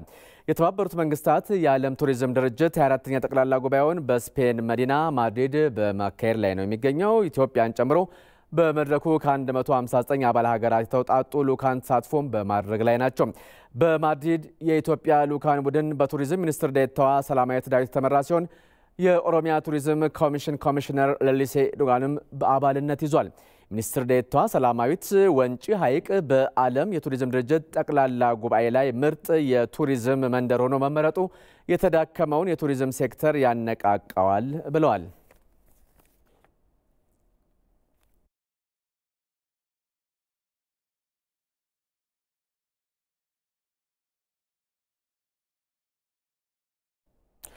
ከዚሁ ዜና ጋር በተያያዘ ማብራሪያ የሰጡን የቱሪዝም ሚኒስትሯ አምባሳደር ናሲሴ ጫሊ የወንጪ ሐይቅ ምርጡ የቱሪዝም መንደር ተብሎ እንዲመረጥ በርካታ ስራዎች መከናወናቸውንና በተለይ ደግሞ የአካባቢው ማህበረሰብ በባለቤትነት መንከባከቡ የስኬቱ ሚስጥር ነው ብለውናል። ቱሪዝም ሚኒስቴር ካደረጋቸው ጥረቶች እንዲመዘገብ ካደረጋቸው ጥረቶች ይህንንም ከኦሮሚያ ቱሪዝም ቢሮ እንዲሁም ኦሮሚያ ቱሪዝም ኮሚሽን ጋር ከተለያዩ አካላት ጋር ተባብሮ መስፈርቶቹን እንዲያሟሉ ድጋፍ አድርጓል። ነገር ግን የአካባቢው ማህበረሰብ ይህን የተፈጥሮ ጸጋ ጠብቆ ማቆየቱ መንከባከቡ እንዲሁም የራሴ ነው ይጠቅመኛል ብሎ አስቦ መንከባከብ መቻሉ ትልቁን ስፍራ ይይዛል ብዬ አስባለሁ። የወንጪ ሐይቅ ምርጡ የቱሪዝም መንደር ተብሎ በዓለም መመረጡ ሌሎች ተጨማሪ የቱሪዝም መዳረሻዎችን በኢትዮጵያ ለማልማት አቅም እንደሚሆንም ነው የቱሪዝም ሚኒስትሩ አምባሳደር ናሲሴ ጫሊ ከኢቲቪ ጋር በነበራቸው ቆይታ ያብራሩት። በጣም ከሰራንበት በደንብ ያለንን ሪሶርስ አውቀን በደንብ ካለማን በደንብ ካስተዋወቅን እንዲሁም በደንብ ተንከባክበን ለትውልድ ማስተላለፍ ከቻልን የሀገር ውስጥንም የውጭ ሀገሩንም የቱሪዝም ገበያ ተወዳዳሪነታችንን ጠብቀን ከተገኘን የአገልግሎት አሰጣጣችንን በደንብ አሻሽለን መቅረብ ከቻልን አይ ቲንክ እንደ ኢትዮጵያ ብዙ ሀብት ያለው ሀገር የለም። በጣም ረጅም የሆነ የታሪክ ባለቤት ነን። የባህል ሀብቶቻችን በጣም ብዙ ናቸው። የተፈጥሮ ጸጋዎቻችን ልክ እንደ ወንጪ ተቆጥሮ የማያልቁ ናቸው። ስለዚህ እነዚህን በአግባቡ አልምተን በአግባቡ ማህበረሰቡን ተጠቃሚ ባደረገ መልኩ አልምተን መጓዝ ከቻልን ብዙ እንደ ወንጪ ያለት በዓለም አቀፍ ደረጃ እውቅና የሚሰጣቸው የቱሪስት መዳረሻዎች የቱሪስት ከተሞች የማናፈራበት ምንም ምክንያት የለም። አሁን ጥሩ ጅምሮች አሉ። በገበታ ለሸገር እንዲሁም ገበታ ለሀገር ጥሩ ተሞክሮች ታይተዋል። ስለዚህ አሁንም በዚሁ መልኩ እንሄድበታለን ማለት ነው።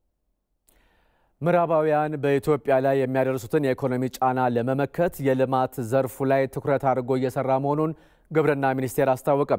የግብርና ሚኒስቴር ሰራተኞችና አመራሮች በኦሮሚያ ክልል ፊንፊኔ ዙሪያ ልዩ ዞን ሰበታ ሐዋስ ወረዳ በመገኘት የዘማቾችን የሰብል ማሳ አሰባስበዋል። መለሳ አምዴ ተከታትሎታል። በፊንፊኔ ዙሪያ ልዩ ዞን ሰበታ ሐዋስ ወረዳ አሸባሪው የህወሓት ቡድንን ለመደምሰስ ወደ ግንባር ለዘመቱት ደጀን ለመሆንና የዘማች ቤተሰቦችን የሰብል ማሳዎች የግብርና ሚኒስቴር ሰራተኞችና አመራሮች ወደ ስፍራው በመሰማራት አሰባስበዋል። ሁላችን ከተባበር ከውስጥም ከሆነ ከውጭም የሚመጡ ጠላት መመከት እንችላለን። ምክንያቱም እነሱ ውድ ህይወታቸውን በመሰዋት በጦር ግንባር ነው ያሉት። እኛ ደግሞ የነሱ ማሳ ላይ ተገኝተን በዛሬ ዕለት የነሱን እንትን ለመሰብሰብ ትልቅ ጥረት እያደረግን ነው የምንገኘው። የዘማች ቤተሰቦችን የሚፈጠረውን የስራ ክፍተት በመሙላት ይሄም አንድ እንትን ነው ገዛ ነው ትልቅ ሚና ያለው። ምክንያቱም እዛ ያለው አገር መከላከያ ያለው ሰራዊት እዚህ የሚሰራውን ስራ በሎጂስቲክስም በስራም በሁሉም ካልተደገፈ ውጤታማ መሆን አንችልምና የልማት ስራው ላይ ደግሞ በደንብ መስራት አለብን። አርሶ አደሮቻችን ወደ ግንባር ዘምተዋል። በሚኒሻ ሆነው የእነሱን ማሳ በወቅቱ ማጨድ መሰብሰብ ማለት ቤተሰቦቻቸው ምንም አይነት ችግር እንዳይገጥማቸው ሌላ ወጪ እንዳያወጡ የሚያደርግ ነው። አሸባሪ ህወሓት በምዕራባውያን በመታገዝ ሀገርን ለመበተን የከፈተውን ጦርነት በመመከት ላይ የሚገኙ የዘማች ቤተሰቦችን መደበኛ ኑሮ ለማስቀጠልና ሀገራዊ ልማቱን ለማጠናከር በትኩረት እየተሰራ መሆኑን ነው የግብርና ሚኒስቴር ዴኤታው ፕሮፌሰር ኢያሱ ኤልያስ የተናገሩት። የምግብ ዋስትናን ማረጋገጥ ኢኮኖሚውን በአስተማማኝ ሁኔታ የማሳደግ ስራ ላይ ልብሳችንን ሳናወልቅ እየሰራን ነው የምንገኘው። በአንድ እጃችን እስክሪብቶ ይዘን በቢሮ እንመራለን፣ በሌላ እጃችን ዶማ ይዘን ማሳ ላይ ነው የምናሳልፈው። 75% ሰራተኞቻችን ማሳ ላይ አርሶ አደር ላይ እንዲውሉ ነው በማናጅመንት ተወስኖ እየተንቀሳቀስን ያለ ነው። አሜሪካን ጨምሮ የምዕራቡ ዓለም ሀገራት የሽብር ቡድኑን በመደገፍ ከሚያደርጉት ሁሉን አቀፍ ጫና የኢኮኖሚውና የልማት ዘርፉ አንዱ በመሆኑ የሀገራቱ ጣልቃ ገብነት ይብቃ የሚል መፈክርም የግብርና ሚኒስቴር ሰራተኞችና አመራሮች ሰብል ባሰባሰቡበት ወቅት አሰምተዋል።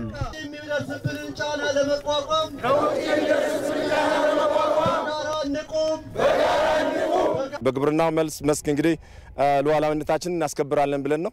ሌሎች በራሳቸው ሙያ በዲጂታል በምን ይንቀሳቀሳል።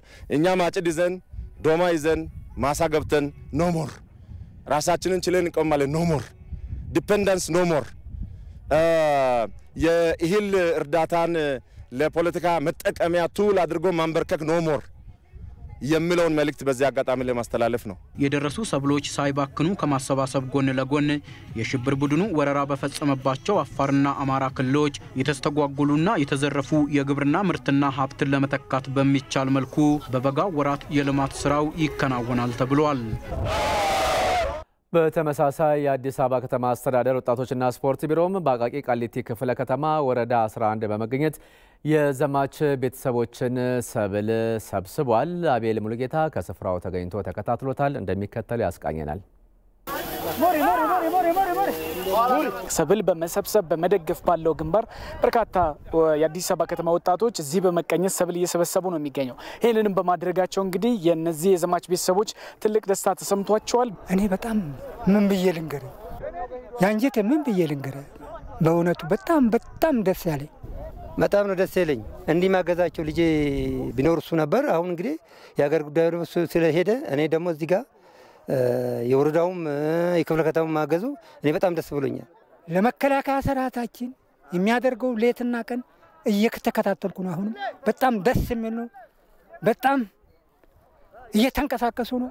አሁንም እኔ ባቅሜ እንደው እቺ የታጨደችው ሙሉ በሙሉ ቢወስዱ እኔ ደስታዬ ነው። ከመከላከያ ሰራዊቱ ከሚሊሻ ከፋኖ ጋር ጥረት እያደረጉ የሚገኙ የዘማች ቤተሰቦችን በማገዝ ላይ እንገኛለን። ካሉት በርካታ ግንባሮች መካከል እንግዲህ የዘማች ቤተሰቦችን መደገፍና በተለይም ደግሞ እንደዚህ ሰብላቸውን በመሰብሰብ የሚደረገው አስተዋጽኦ ላይ በንቃት በመሳተፍ ኢትዮጵያ ነጻነቷን እንድታስከብር የሚደረገውን ጥረት ማገዝ ነው። እኔ ወታደሩ ጠላትን ሲያጭድ እኛ ደግሞ በዚህ ቦታ ላይ ተገኝተን ጤፍ በማጨድ ሰብሉን በመሰብሰባችን ግንባር ድረስ እዛው የሆነን ያክል ነው የተሰማኝ። የዘማች ቤተሰቦችን ማሳ እየሰበሰብን ነው። እዚህም ሌላ ድል እዛም ሌላ ድል ስለሆነ በጣም ደስ የሚል ፕሮግራም ነው። የአርሶ አደር የዘማች ቤተሰቦችም እንደዚህ ሰብል ሲሰበሰብ ደግሞ አርሶ አደርን ኩራት ጀግንነት ይሰማዋል። የዘማች ቤተሰብ ሰብል የማሰባሰብ ስራው አሁንም በሌሎችም አካባቢዎች ተጠናክሮ መቀጠል ይኖርበታልም ተብሏል።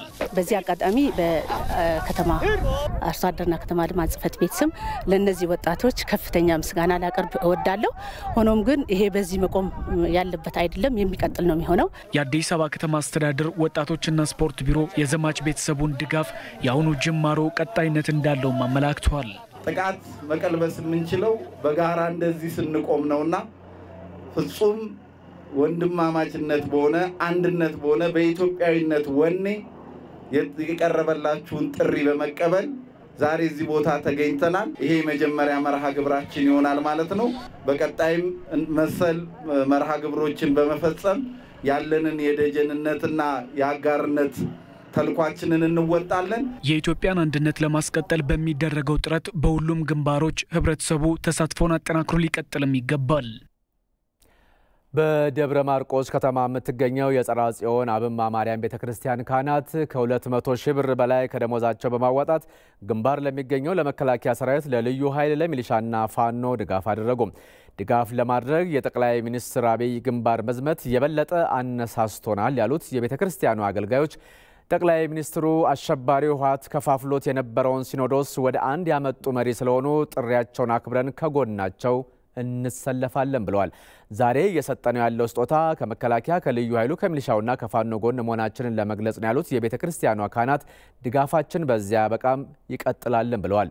የደብሩ ካህናት ከደሞዛቸው ከ200 ሺህ ብር በላይ በማዋጣት 58 በጎችና 500 የታሸጉ ውሃ ድጋፍ ማድረጋቸውን ገልጸው ለሀገራችን ሰላም ስንል በጋራ መታገል ይኖርብናል ማለታቸውን ከደብረ ማርቆስ ከተማ አስተዳደር ከንቲባ ጽሕፈት ቤት የተገኘው መረጃ ያመለክታል።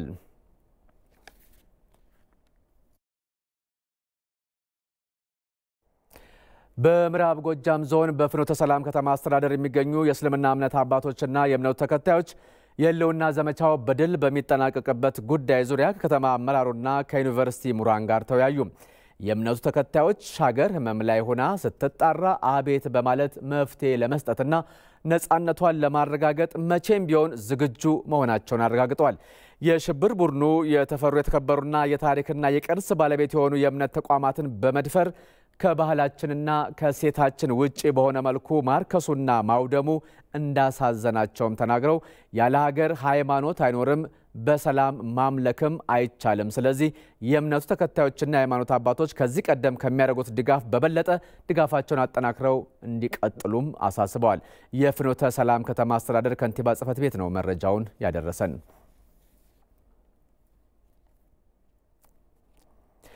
ከአንድ ሳምንት በኋላ በጄኔቫ በሚካሄደው የመጀመሪያው ዓለም አቀፍ የስደተኞች መድረክ ላይ ኢትዮጵያ አፍሪካን ወክላ ትሳተፋለች። የኢትዮጵያ የስደተኞችና ተመላሾች አገልግሎት ከተባበሩት መንግስታት ድርጅት ስደተኞች ከፍተኛ ኮሚሽን ጋር በጋራ በመሆን በጄኔቫ ለሚካሄደው መድረክ ግብዓት በሚሆኑ ሀሳቦች ላይ ተወያይቷል። የተከታተለችው ወይንሸት ደጀኔ ናት። በተለያዩ ምክንያቶች ከ29 ሀገራት የተሰደዱ ከ900 ሺህ በላይ ስደተኞች በኢትዮጵያ ይገኛሉ።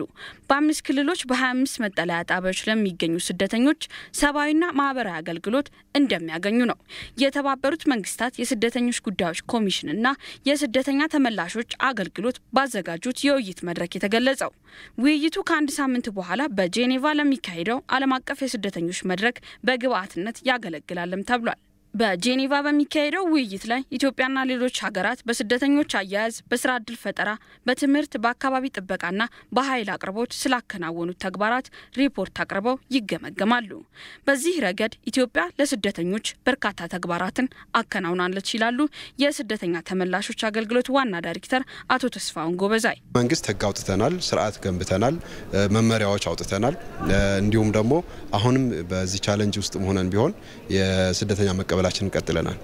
እንደ ዓለም አቀፍ ማህበረሰብስ ምን መጣ ምን ቀረ የሚለውን ደግሞ እንገመግማለን። የጎደሉ ነገሮች ካሉ ደግሞ እነሱ የሚሟሉበት አግባብ ይፈጠራል። እንግዲህ በ4 ዓመት መጨረሻ ላይ ተገናኝተን ይህ ሆነ ይህ አልሆነም ከምንል በግማሽ ዓመት መገናኘቱ ችግሮችን በእንጭጩ ለመፍታት ያስችላል ማለት ነው። ስደተኞችን ተቀብለው በማስተናገድና ደህንነታቸውን በመጠበቅ ረገድ የኢትዮጵያ መንግስትና ህዝብ የሚበረታታ ተግባር እያከናወኑ መሆኑን በኢትዮጵያ የተባበሩት መንግስታት የስደተኞች ጉዳይ ኮሚሽን ተወካይ ዶክተር ማማዶ ዲያን ባልዴ ጠቅሰዋል።